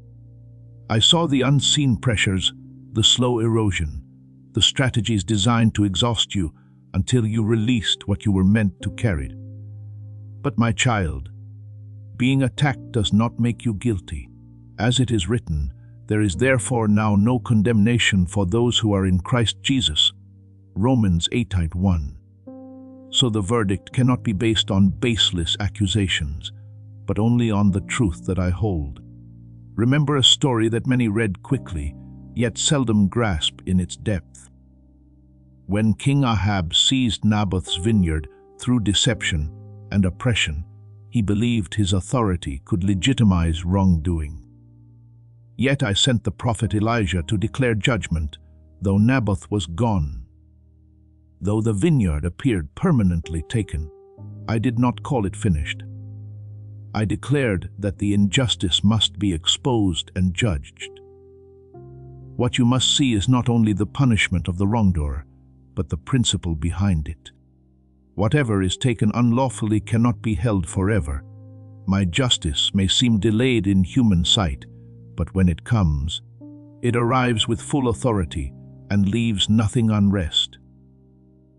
And now that same principle is being applied to your life. What was taken in darkness is being brought into the light. What was withheld is being required to return. Not because you prevailed in your own strength, but because I have risen on your behalf. The Lord will fight for you, and you shall hold your peace. So your role is not to argue with accusation, but to stand firm in the truth I have spoken. My beloved child, I know there are moments when you question whether you are worthy to receive what is being restored. But that question does not exist within my system. What I evaluate is not your sense of worthiness, but the truth that what is being returned has always belonged to you from the beginning. And if it belongs to you according to my intention, then no force has the right to withhold it. When the verdict is released, it is not merely an acquittal. It is an authorized restoration where everything is returned to the place I originally established. Therefore, let your heart rest in this understanding. You are not standing in a random or uncertain battle. You are standing within a process that has already been determined, where the outcome no longer depends on your weakness, but on my power and my righteousness. And when all is completed, you will not only see what has been returned, but you will also recognize that you were never abandoned in this struggle. I was always there watching, recording, and at the appointed time, rising to ensure that truth is fully carried out on your behalf. My beloved, let your mind be illuminated so you can clearly understand what you once only sensed vaguely. Darkness never had the authority to touch what I have sealed within you. Instead, it employed a more subtle strategy. It did not take your blessings, but sought to move you out of position so that you would no longer stand where those blessings are received. You must discern this clearly, because otherwise you will believe you have lost something, when in truth you have only been shifted away from the place of receiving. As it is written, my people are destroyed for lack of knowledge. Hosea 4:6. So I come not only to restore, but to open your eyes that what was once hidden can no longer remain concealed. Look back over your journey, not with self-condemnation, but through the light of truth. There were moments when you stepped back, not because you chose to give up, but because you were worn down. There were moments when you doubted, not because you lacked faith, but because distorted voices were repeated until they seemed convincing. There were times you lost direction, not because you had no calling, but because you were pushed off the path that had been set for you. But my child, being pushed does not mean you have lost your position. The path of the righteous is like the light of dawn, shining brighter and brighter until full day. Proverbs 4:18. So even when you walk through dim places, your true direction was never erased from your life. I show you a picture within your spirit, a boundary drawn around your life, not with anchor stone, but by my words spoken from the beginning. It is the boundary of what belongs to you, the portions I have ordained, the blessings I have given, the doors I have opened. Yet over time, certain areas within that boundary have grown dim, not because I withdrew, but because of unlawful occupation. Peace was replaced with anxiety, clarity clouded by confusion, joy pressed down by pressure, confidence shaken by unseen accusations. But hear my command clearly: restore. When I speak, it is not a suggestion. It is an authoritative decree. And everything that does not belong to you must depart. You are about to enter your divine future. Remember that this message does not end with you. People can use your breakthrough to get where they need to go.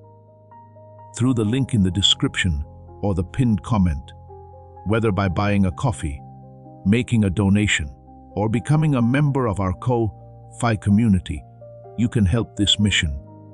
By doing so, you are sowing into the awakening, deliverance, and restoration of souls who are still trapped in darkness. This is not poetry when Jesus says, "Give, and heaven will open over you." Every seed you plant turns into oil for your destiny, fire for your calling, and safety for your family. Now is your time, my child. Have faith, and as you do, watch God multiply what you let go of. In that moment, the unseen realm does not remain still. My messengers, those entrusted with authority, move immediately in response to my command. Areas that were occupied are being liberated. Doors that were once shut are being opened again. Portions that were removed from your life are being brought back. As it is written, He sent out His word and healed them and delivered them from their destruction. Psalm 107:20. So every word I release is not merely sound. It is action. It is release. It is restoration in motion. You must understand this deeply within your spirit. Blessings do not fall randomly like undefined rain. They operate by order, by authority, by decree. When a verdict has not yet been issued, blessings may be delayed. But once the verdict is released, nothing can prevent their arrival. Therefore, what I am doing is not simply comforting you in difficulty, but restoring the proper flow of what has always belonged to you. The blessing of the Lord makes rich, and He adds no sorrow with it. Proverbs 122. So what I return carries no burden. It carries freedom. Remember the story of David when he was pursued by King Saul, though he had already been anointed for the throne. He wandered in the wilderness as though his destiny had been taken from him. But what was the truth? The throne never left him. Only the timing had not yet come. The enemy could not take away the anointing, but it could make the journey long and exhausting. Yet when my time arrived, no force could hold back what I had ordained. The Lord will fulfill His purpose for me. Psalm 138:8. And this is also true for you. Everything concerning you will be brought to completion, nothing left unfinished. Therefore, my beloved child, do not stand outside the boundary of what belongs to you any longer. Do not accept lack as a normal reality, and do not call delay your destiny. You were not called to remain on the outside looking in at what is yours. You were called to step forward and receive it. When I say restore, I am also calling you to move forward, not through strained effort, but through agreement with my word. Draw near to God, and He will draw near to you. James 4:8. So with every step you take toward truth, you will see what belongs to you begin to move toward you as well. Let your heart be strengthened by this. You are no longer in a season of blindness. The strategy has been exposed. What once caused you to step back no longer has authority over you. And when you return to your rightful position, You are not striving to reclaim something. You are stepping into what has already been waiting for you. Doors will open not because you force them, but because the command to open has already been released. What was lost will return, not because you chase it in anxiety, but because it is being restored according to my order. So my child, stand firm, not in your own strength, but in the understanding that I am acting. And when I act, everything misaligned must be corrected. Every unlawful hold must be broken, and every blessing that belongs to you must be released. This is no longer the time for doubt. It is the time to recognize, to agree, and to step in, for I have spoken. And when I speak, my word does not return void. My beloved, pause for a moment and recognize what is already moving within the depths of your spirit. When I issue a command of recovery, it is not only about restoring what was lost, but about establishing a greater principle. The principle of multiplied recompense, according to the justice of heaven. I do not act merely to return things to their former state. I act so that what was violated must repay. And the result is that you receive more than you once had. As it is written, instead of shame, you shall receive a double portion. Isaiah 61:7. So you must understand that what I am doing is not repairing broken pieces, but elevating you into a new position where restoration carries increase. Therefore, what you are sensing within a gentle warmth spreading, a subtle stirring in your thoughts, sudden images of doors opening are not random or imagined.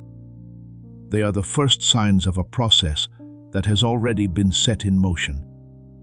When the spiritual realm begins to move, your body and mind will perceive it before your eyes can see it.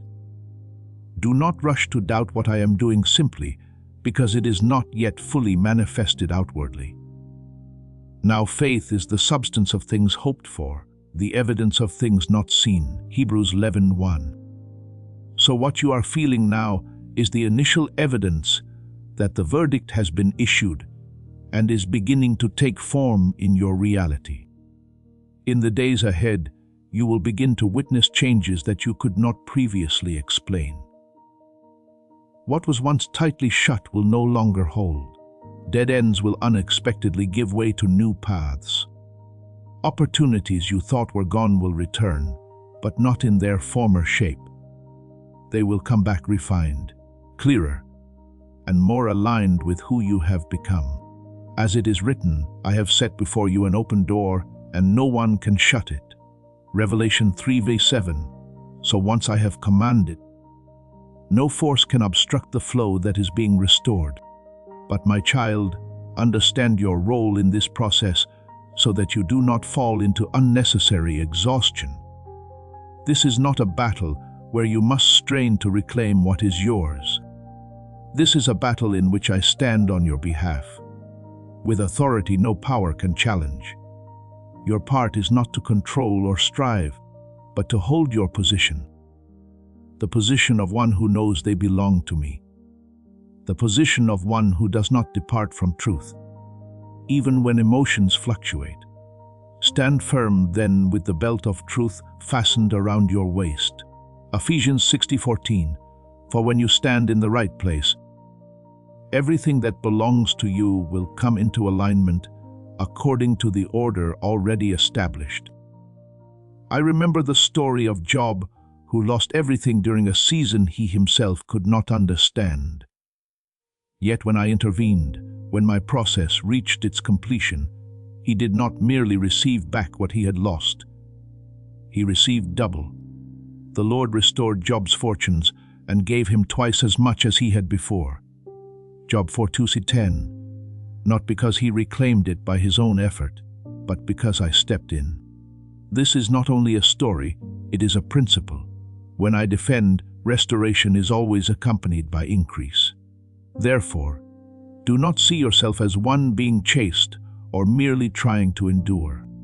See yourself as one who is protected, represented, and defended by me. When I stand on your behalf, Every accusation loses its force. When I speak, every intrusion must withdraw. If God is for us, who can be against us? Romans 8:31. So you are no longer in a position of weakness. You are standing under the assurance of heaven. My beloved, engrave this deeply within your soul. Your blessings have not been forgotten. They have not been delayed without purpose, and they certainly have not been lost. They are being recovered not by your striving, but by the authority of the one who holds every seal. And when this process is complete, you will not only see what has returned, but you will also recognize that nothing you have gone through was wasted. It has prepared you to carry the increase I am placing into your hands. So be at peace and stand firm. Do not try to run ahead of what I am doing, and do not step back because of what you do not yet understand. Remain in the right position. Keep your heart open to truth and allow me to carry out my part. For when I release a command, not a single word of mine falls to the ground without producing its result. And what I have ordained for you will not only come, it will come in fullness beyond what you have imagined.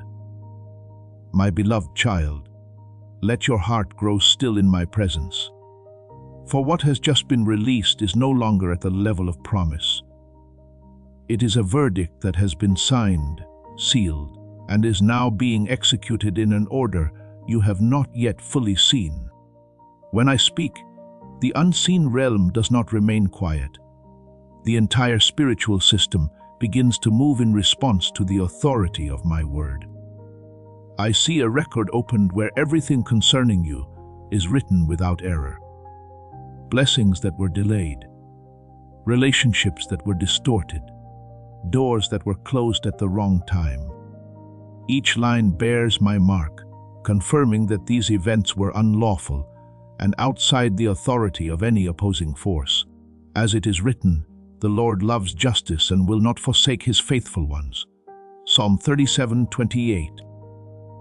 So you must know that every misalignment has been recorded and is now being addressed according to the justice of heaven. When the command is released, it is not through many words, but through absolute decisiveness, and the spiritual realm responds immediately. My messengers do not move like chaotic warriors.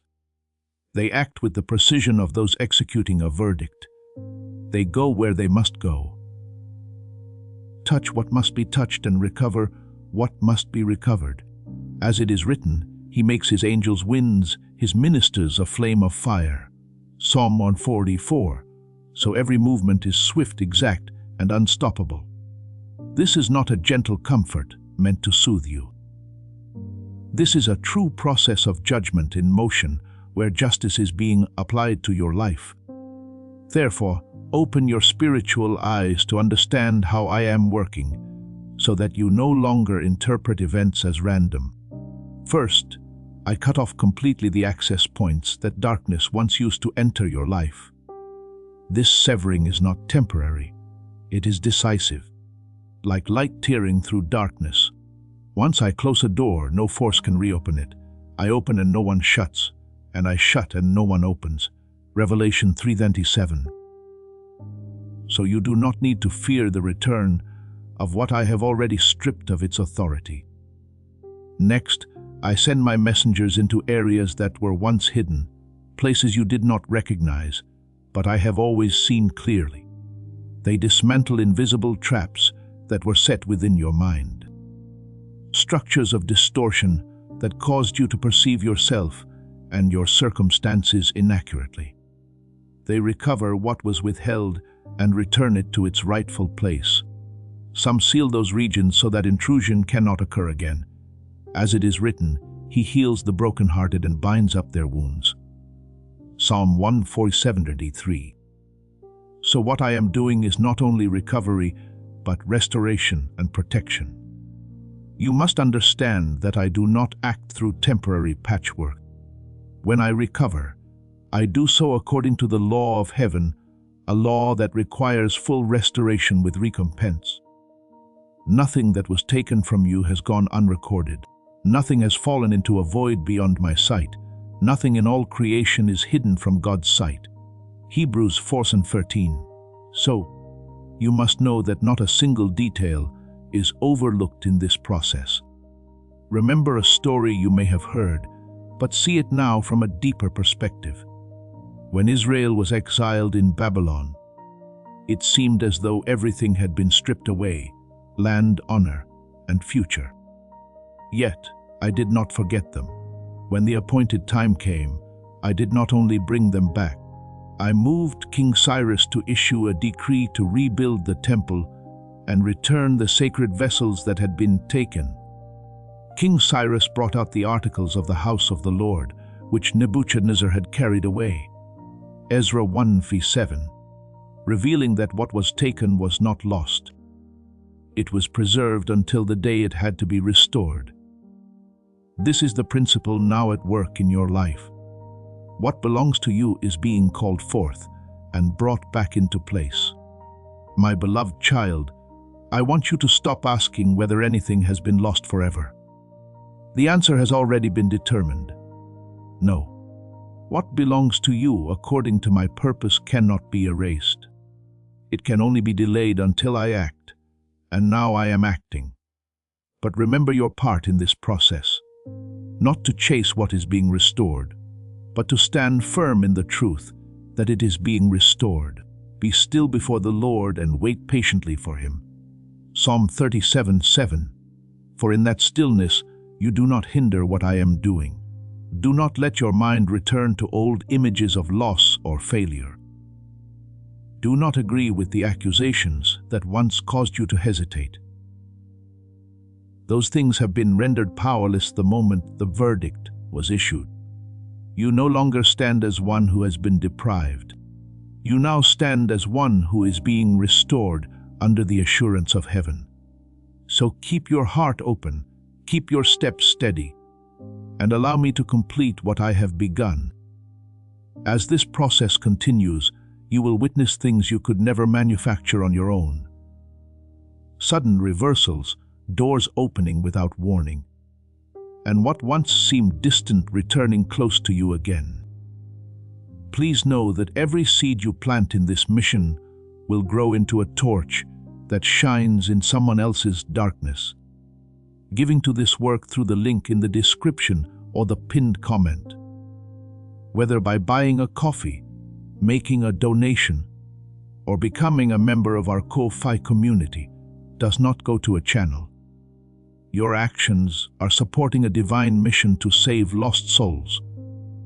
Heaven moves through willing voices, but it grows through hearts that are kind.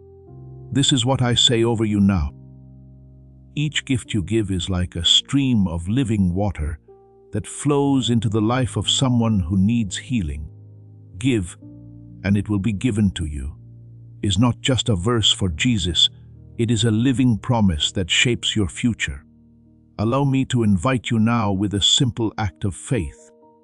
Come into this moment with purpose, with honesty, and with hope. The money you give today is not a donation. The act of spiritual obedience that lets your heavens open is what opens them. Let go of your seed and see what God brings back into your life. And when you look back, you will understand that you were never forgotten. I have been watching, recording, and at the appointed time I have risen to ensure that everything belonging to you is returned to its rightful place at the right time and in the right way. My beloved, open your heart to perceive the picture I am placing before you, not with natural sight, but with deep spiritual awareness. I show you a place of storage where portions of your life have been held unlawfully like fragments, removed from your life that you believed had disappeared. Within it are pieces of peace worn down by days of exhaustion, doors of advancement delayed until you thought they were permanently shut, promises you believed had fallen silent, dreams distorted into fear, and even paths that were meant for you but from which you were diverted. But my child, when I issue my command, no place is hidden enough to retain what belongs to you. The light shines in the darkness, and the darkness has not overcome it. John 1:5. So the moment my word is released, every unlawful door must open. And I see that moment clearly, not as hesitation, but as decisive breakthrough. What was once held can no longer remain concealed. My messengers enter not to inspect or negotiate, but to recover with authority. Every portion is retrieved without omission. Each blessing is placed in the light, sealed with my confirmation, and released back into the flow that was established from the beginning. As it is written, he spoke and it came to be. He commanded and it stood firm. Psalm 33:9. So there is no gap between my word and my action. When I give the command, the execution has already begun. Darkness does not tremble because it is losing what it once held. It trembles because it recognizes that its authority has ended. It knows that from the moment I act, nothing can be unlawfully retained any longer. And you must understand this clearly. What I am doing is not random. It is a process designed with order and purpose. Blessings are not poured out in chaos. They are released according to a predetermined flow. He has made everything beautiful in its time. Ends. So what comes to you will arrive at the right moment in the right way, and in the right measure for you to carry without being overwhelmed. Some portions will come to you like lightning sudden, unexpected without warning or mediation. You will recognize them as moments of abrupt turning, where what once seemed blocked suddenly opens before you without preparation. Yet other portions will come like a flowing stream, steady, continuous, given little by little to build strength within you over time. I am not only concerned with you receiving, I am concerned with you standing firm as you receive. Therefore, I distribute according to the rhythm your soul can sustain. Some blessings will come through people, connections, opportunities, hands extended at the precise moment. You will witness what appears to be coincidence, but is in truth orchestration. The king's heart is in the hand of the Lord. He directs it like a stream of water wherever he pleases. Proverbs 21:1. So I can use anyone, any circumstance to deliver what belongs to you into its rightful place. And there are also blessings I will place directly within you. Ideas you have never conceived. Sudden clarity strategies as clear as light, breaking into what was once obscure. These do not originate from your own reasoning. They are revelation given from above, for the Lord gives wisdom. From his mouth come knowledge and understanding. Proverbs 2:6. And when you receive them, you will know they have come from me. My beloved child, remember that what I am doing is not merely returning what was lost, but realigning you with your true course. As the flow of blessing is released, your life will begin to move differently. What once felt heavy will become light. What once moved slowly will become agile, like a wheel that has long been stuck and is now oiled. It no longer turns with resistance, but begins to function smoothly as it was designed to. He makes my feet like the feet of a deer and sets me on high places. Psalm 18:33. So you will not only move forward, you will move forward with a freedom you have never known before. Therefore, do not be afraid when changes come quickly, and do not be unsettled when some things unfold more slowly. Each part is moving according to my design. What matters is not the speed, but the precision. And as you come into agreement with this flow, you will not need to strain to hold what is given. You will find yourself supported as you receive it. Keep your heart open. Remain steady in your position, and do not look back at what has passed as though it still holds authority over you. What belongs to you is returning, not in chaos, but in the order of heaven. And when every part is restored to its proper place, you will realize that your journey was never broken. It has simply been recalibrated to move faster, go farther, and align more fully with what I ordained from the beginning. My beloved, receive what I am doing in this moment as a deep realignment. Not only at the surface of your circumstances, but at the very foundation on which you stand. I am not only calling back the blessings that were delayed. I am resetting the position from which you receive all that has been appointed to you. For if your stance is misaligned, even when blessings are released, you will not be able to hold them fully. So I act as a skilled builder, resetting the cornerstone that had shifted, bringing you back to the exact place you were designed to stand. As it is written, the stone the builders rejected has become the cornerstone. Psalm 118:22. And in that very image I am re-establishing you, not displaced, not unstable, but firmly set in the position determined from the beginning when I realign your position. What once caused you to waver will begin to lose its influence. The whispers that once filled you with doubt will no longer carry authority. The fears that once held you back will fall away like chains being removed. You will realize that what once exhausted you no longer feels as heavy because the foundation beneath you has been changed. The Lord is my rock, my fortress, and my deliverer. Psalm 2. So when you stand upon my foundation, no force can cause you to lose your balance for long. And when your position is set correctly, doors will no longer require your strained effort to open. They will open according to my order. Light will break through like morning after a long night, and what once felt distant will begin to draw near to you naturally. Light is sound for the righteous and joy for the upright in heart. Psalm 9:7-11. So when you stand in the right place, you do not need to chase the light. The light will find you. But my child, what I am doing does not end with restoring blessings. I am restoring your honor, something often overlooked by people, yet of great weight in my sight.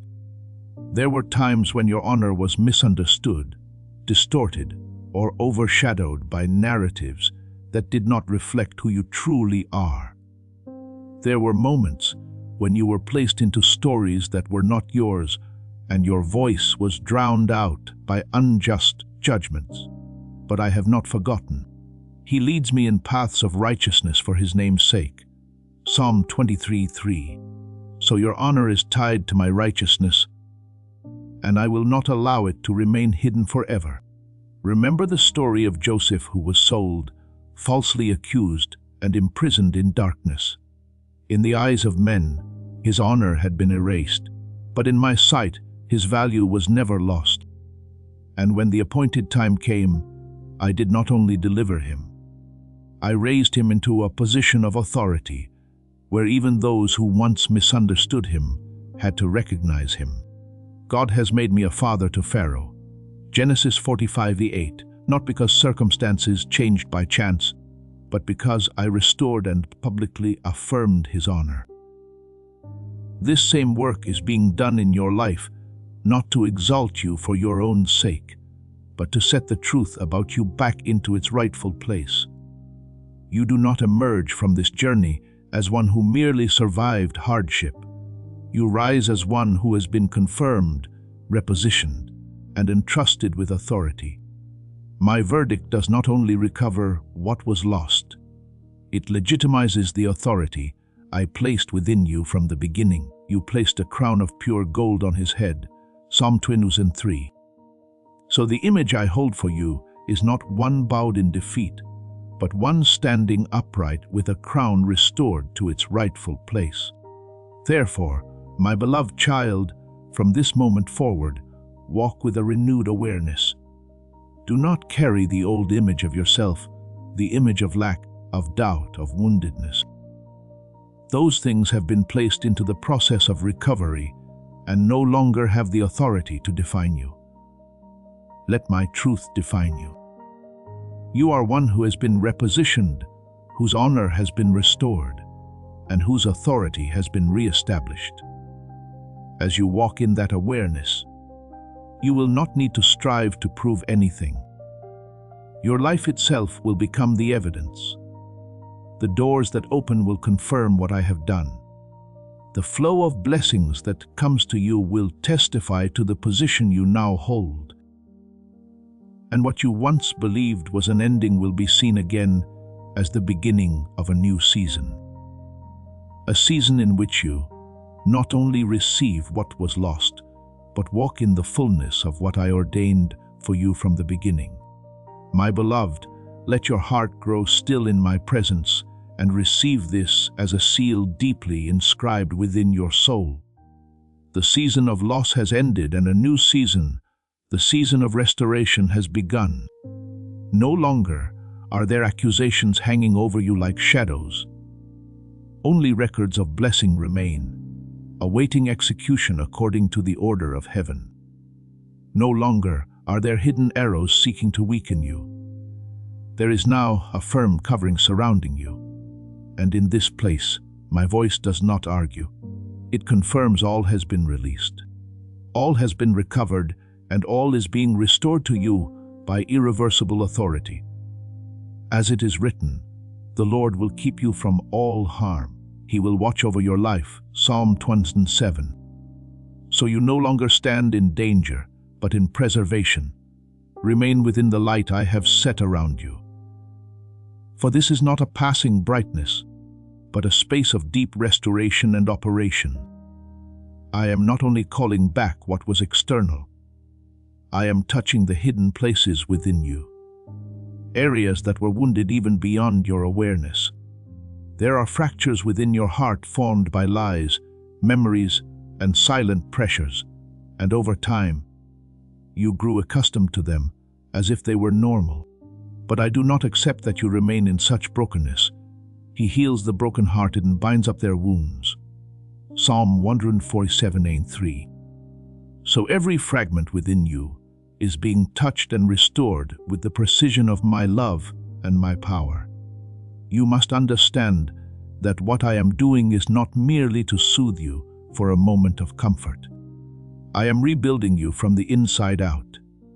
What I am restoring is not just peace, but the foundation of peace.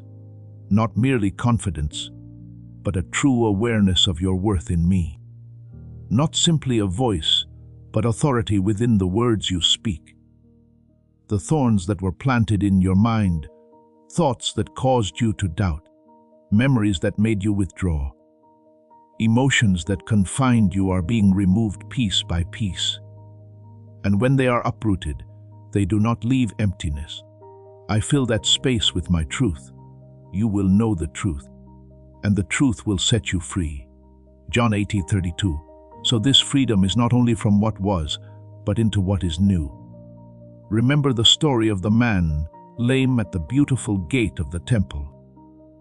For years he sat there accustomed to asking for small coins, accustomed to living beneath the level for which he was created. But when the moment came, he did not merely stand. He walked, leaped, and praised. That healing did not return him to his former condition. It brought him into an entirely new reality. In the name of Jesus Christ, rise up and walk. Acts 36. And what followed was not partial restoration, but complete transformation. So it is with you. I'm not bringing you back to the point before you were wounded. I'm bringing you into a new version of yourself where you stand stronger, clearer, and more firmly established. My beloved, do not be afraid when you feel something shifting within you, as though something is being removed and something else is being placed in its stead. This is my process. When I rebuild, I do not only repair the surface, I go down to the foundation. As this awakening grows inside you, know that helping with this mission is not a joke. It is a sign from God. You can support this work through the link in the description or the pinned comment, whether by buying a coffee, making a donation, or becoming a member of our Ko-Fi community. By doing so, you become part of Jesus' plan to save souls who are still stuck in fog. Every seed turns into light that fights against darkness. If you water others, you will be watered yourself, Jesus says. This is not history, it is a living promise about your future. Come into this moment with faith and a plan. What God has already planned for your life can be unlocked through your giving. And when the foundation is reset, the entire structure changes with it. If anyone is in Christ, he is a new creation. The old has passed away. Behold, all things have become new. 2 Corinthians 5:17. So what you are experiencing is not patchwork, it is complete renewal. Therefore, remain in this stillness, not as one who is passive, but as one who is receiving. Do not try to understand every detail with your mind. Allow your spirit to perceive what I am doing. The parts of you that you did not know were wounded. I am healing the parts you thought were lost. I am restoring, and the parts within you that you have never recognized. I am awakening. You will not come out of this season as one merely patched together to continue enduring. You will emerge as one reborn in power, rebuilt with a stronger foundation, a clearer light, and an authority that has been reaffirmed. And when you rise from this place, you will realize that your journey has not been interrupted. It has been elevated to a new level where you are not simply surviving, but fully living in what I ordained for you from the beginning. My beloved child, incline your heart and listen. For what I am giving you is not a passing emotion, but a reality sealed within your spirit, authority in battle. This authority does not come from accumulated effort, nor does it grow from gathered experience. It flows from the seal I placed after the verdict was fully executed.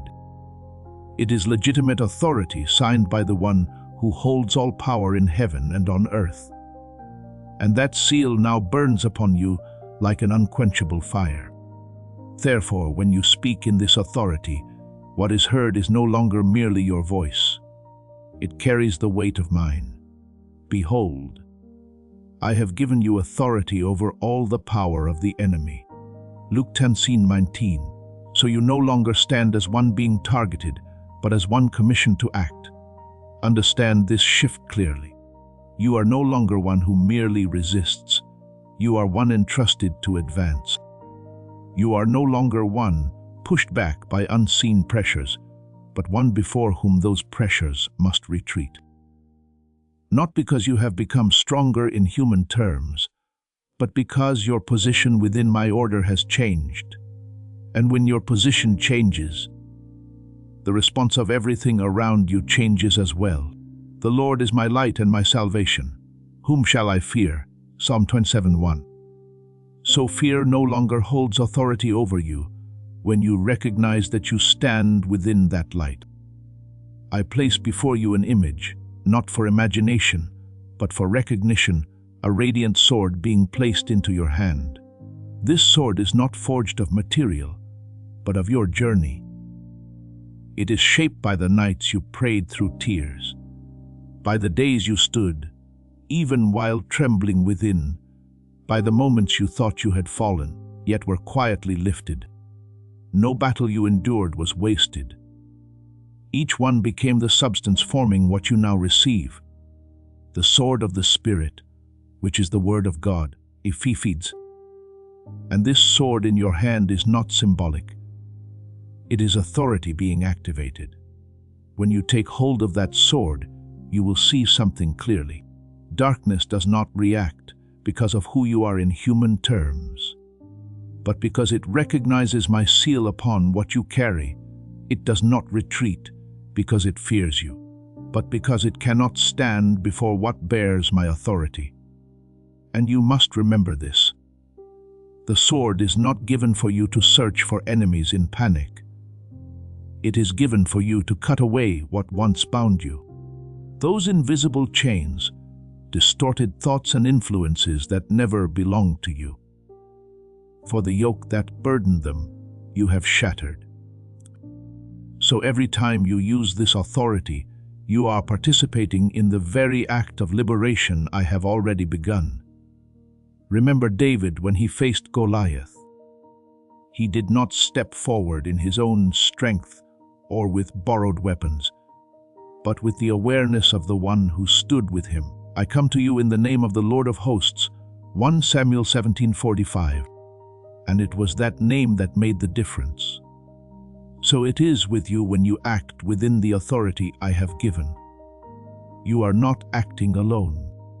My name goes before you and my power operates through you, my beloved. I am not giving you authority merely to protect yourself. I am expanding your role from simply guarding your own life. You are being positioned as a gatekeeper, one who not only stands for yourself, but becomes a point of protection for others. When you stand in that place, you will begin to realize that your presence carries change into the space around you.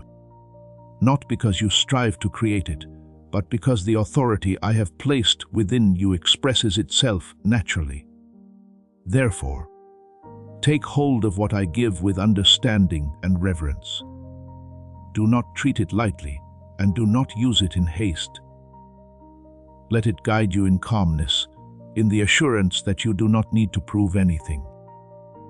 When you stand firm in this authority, everything that does not belong to you will reveal itself and depart. The weapons we fight with have divine power to demolish strongholds. 2 Corinthians 10:4. So what once seemed immovable will no longer be able to remain before you. From this moment forward, walk with a renewed awareness.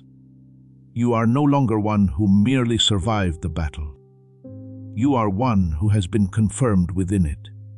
And in that confirmation, you do not advance for yourself alone, but become a bearer of light into places once covered in darkness.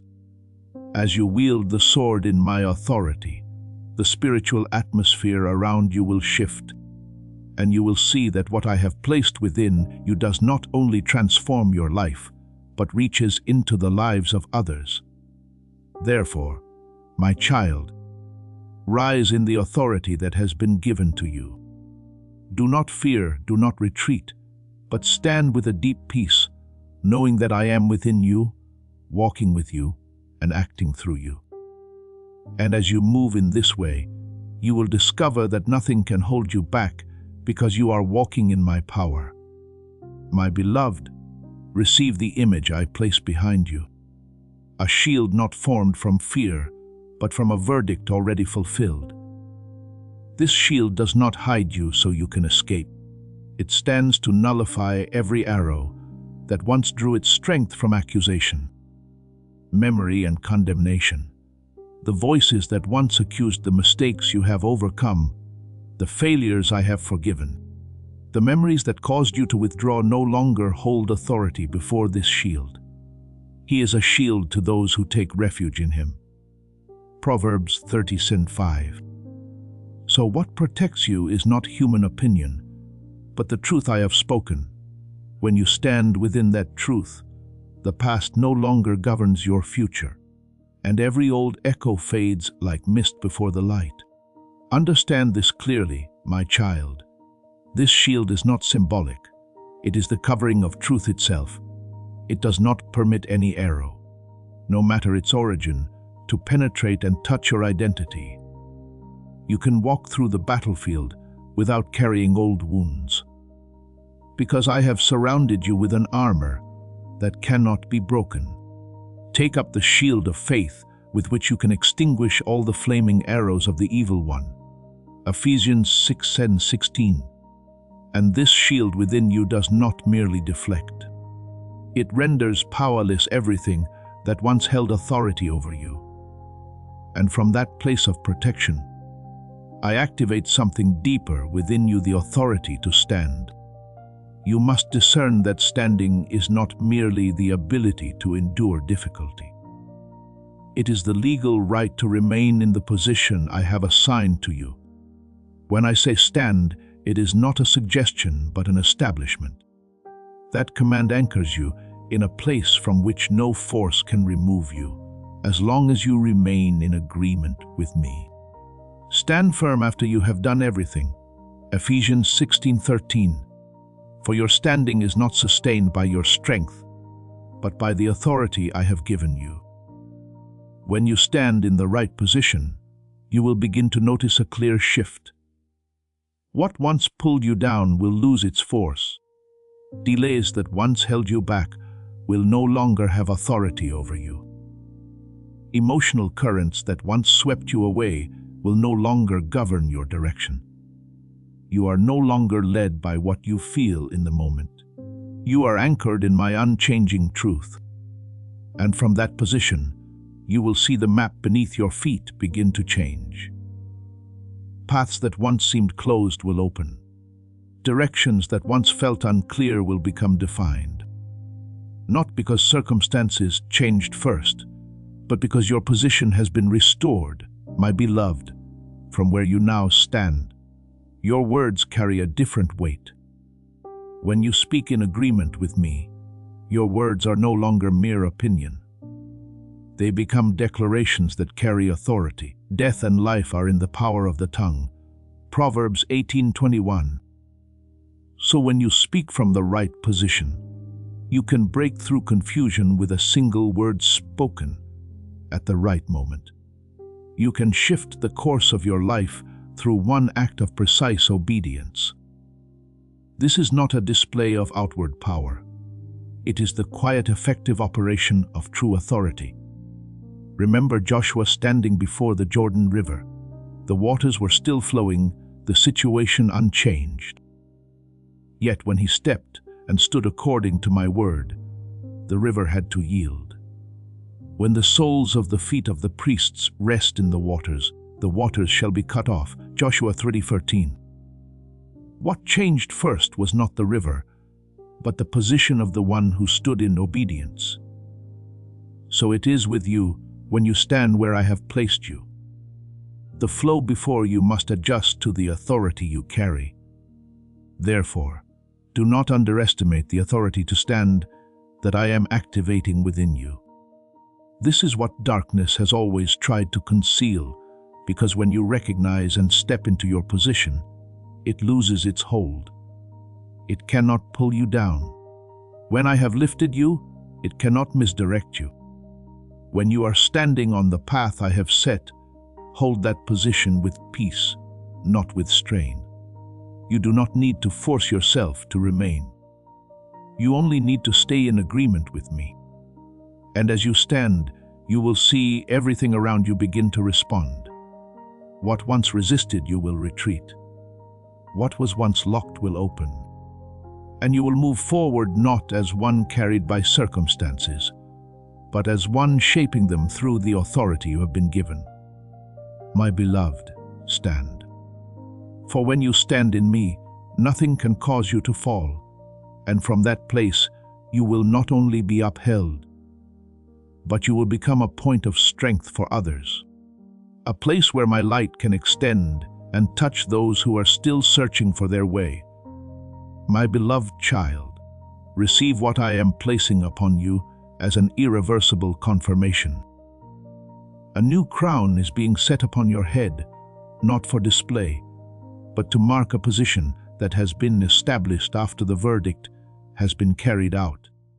This crown carries the weight of your journey. It is not light, for it has been formed through seasons of quiet faithfulness, through choices made when no one saw, through moments when you chose to stand with me, even while trembling within. Each stone upon it is not decoration, but evidence of victory. Every time you refuse to yield to fear, every time you remain steady despite opposition, be faithful unto death, and I will give you the crown of life. Revelation 20:10. And it is that faithfulness that has become the foundation for your elevation into a new season. You must understand this clearly. You are not merely being restored to what once was. I am bringing you beyond that point. My restoration does not end with healing. It advances into elevation. This new crown carries deeper discernment, clearer authority, and a stability you have never known before. In the spiritual realm, this mark cannot be mistaken. Forces that once saw you as easily influenced now recognize that you have stepped into a different position, one that is no longer vulnerable to manipulation. You placed a crown of pure gold on his head, Psalm 21:3. So what you now carry is not something you produced, but something I have given. And from that place of elevation, I entrust you with a new function, a gatekeeper. This is not a light role nor a title for pride. It is a strategic responsibility within your spiritual life. A gatekeeper does not only stand for personal protection, but guards what has been entrusted, ensuring that what belongs to you is not violated again. As you receive this role, I begin to adjust the entry and exit points around you. Doors that once allowed intrusion will be narrowed. Pathways that once permitted distortion will no longer remain as they were. At the same time, the doors I have prepared for you will widen opportunities, flows, and connections aligned with the right timing will become clear. My beloved, this means that from this moment forward, you are no longer governed by passing emotions. You are no longer directed by circumstances. You stand in a place where you have the authority to choose what is allowed in and what must be turned away. Guard your heart above all else, for from it flow the springs of life. Proverbs 4:23. So your role as a gatekeeper is not about controlling everything outside, but about holding authority within when what is within you is rightly guarded. What is outside will begin to align accordingly. Remember Nehemiah when he rebuilt the walls of Jerusalem. He did not only rebuild the structure, he appointed guards at the gates to protect the city from intrusion. No gate was left unattended, no entrance unguarded. That is what secured the city and made it strong. In the same way, what I am restoring in your life must be protected through awareness and discernment. You are not only called to receive, you are called to keep. And I trust you in this role as you stand in the function of a gatekeeper. You will notice a profound shift. You no longer react to what happens. You begin to shape what will happen. Darkness no longer chooses the battlefield. You establish the boundary. Circumstances no longer speak the final word. You speak in agreement with me. And when you speak from that position, your words carry confirmed authority. Whatever you bind on earth will be bound in heaven, and whatever you loose on earth will be loosed in heaven. Matthew 16:19. So you are no longer merely observing. You are participating in the establishment of what is to be. My beloved child, I entrust you with this role not because you have become perfect, but because you have been prepared. What you have gone through was never merely trial. It was training. What you have learned was never just information. It became the foundation that enables you to hold what I am now placing into your hands. Restored blessing cannot be placed where there is no one to guard it. And I have chosen you because you have proven that you can stand. So wear the crown with humility, yet with certainty. Stand at the gate with vigilance, yet with peace. Do not fear the weight of responsibility. Receive it as part of the elevation I have appointed for you. And as you walk in this role, you will see that not only is your life protected and expanded, but the spiritual ground around you begins to shift, becoming brighter, more secure, and more aligned with what I have ordained. For I have chosen you, positioned you, and now I entrust you. And when I entrust, I also remain with you. ensuring that you do not only receive, but that you keep, and from there, release what I have placed within you into every place I lead you. My beloved, let your heart grow still in this moment, like calm waters receiving light. For I am placing the final seal upon the process that has begun within you. What you have just received is not a passing word meant to lift your emotions. It is a verdict that has been signed, sealed, and is now operating within the order of heaven upon your life. From this moment forward, you no longer stand as one who has been deprived, but as one who has been restored, redeemed, and established. He redeems your life from destruction and crowns you with loving kindness and tender mercies. Psalm 103:4. So what I have placed upon you is not only deliverance, but a renewed identity in me. Therefore, as you step out from this moment, you will no longer see the world through the same eyes. You will begin to notice what you once overlooked.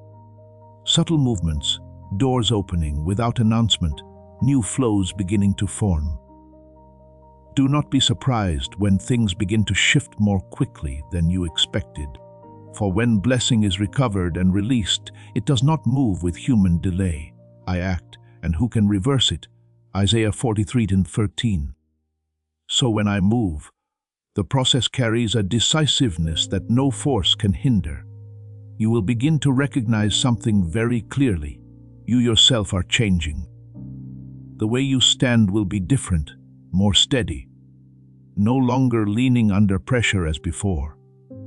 The way you think will be different, clearer, no longer veiled by confusion. You are about to enter your divine future. Remember that this message does not end with you.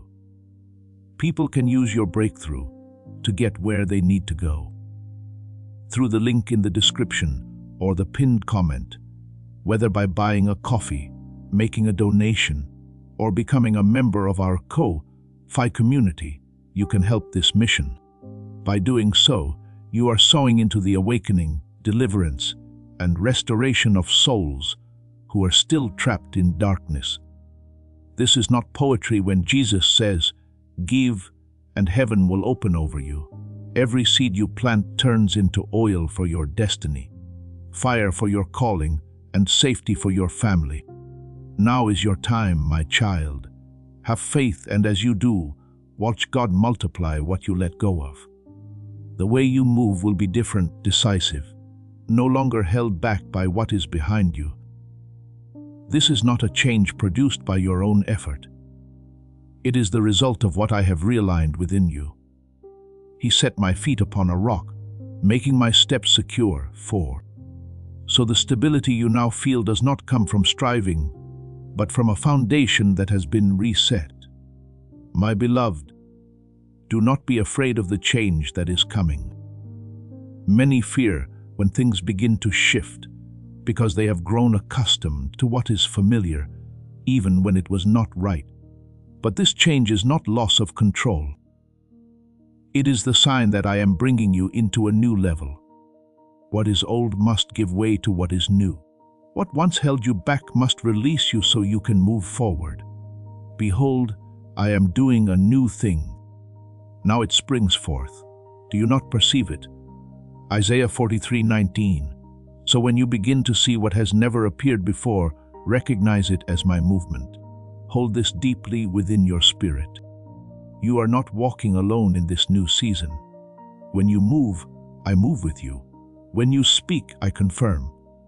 When you face anything, I am not distant. I act within it. I will never leave you nor forsake you. Hebrews 13:5. So you no longer carry this journey by your own strength. My presence is not merely a promise. It is the reality you now live in. And from this place you no longer live as one who is searching for authority. You live as one who carries it. This distinction changes everything. The one who searches waits. The one who carries authority moves. The one who searches doubts. The one who carries authority knows. The one who searches reacts.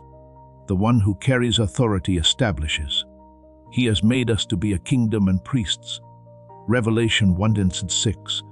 So you are no longer standing on the outside of what I am doing. You are positioned within it. Hold this as an unshakable seal within you. The verdict has been issued. The blessing has been released, and you are ready. Not because you have reached a place of perfection, but because I have completed what was necessary to bring you into this new season. What lies ahead is no longer something to fear. It is something you have been prepared to step into.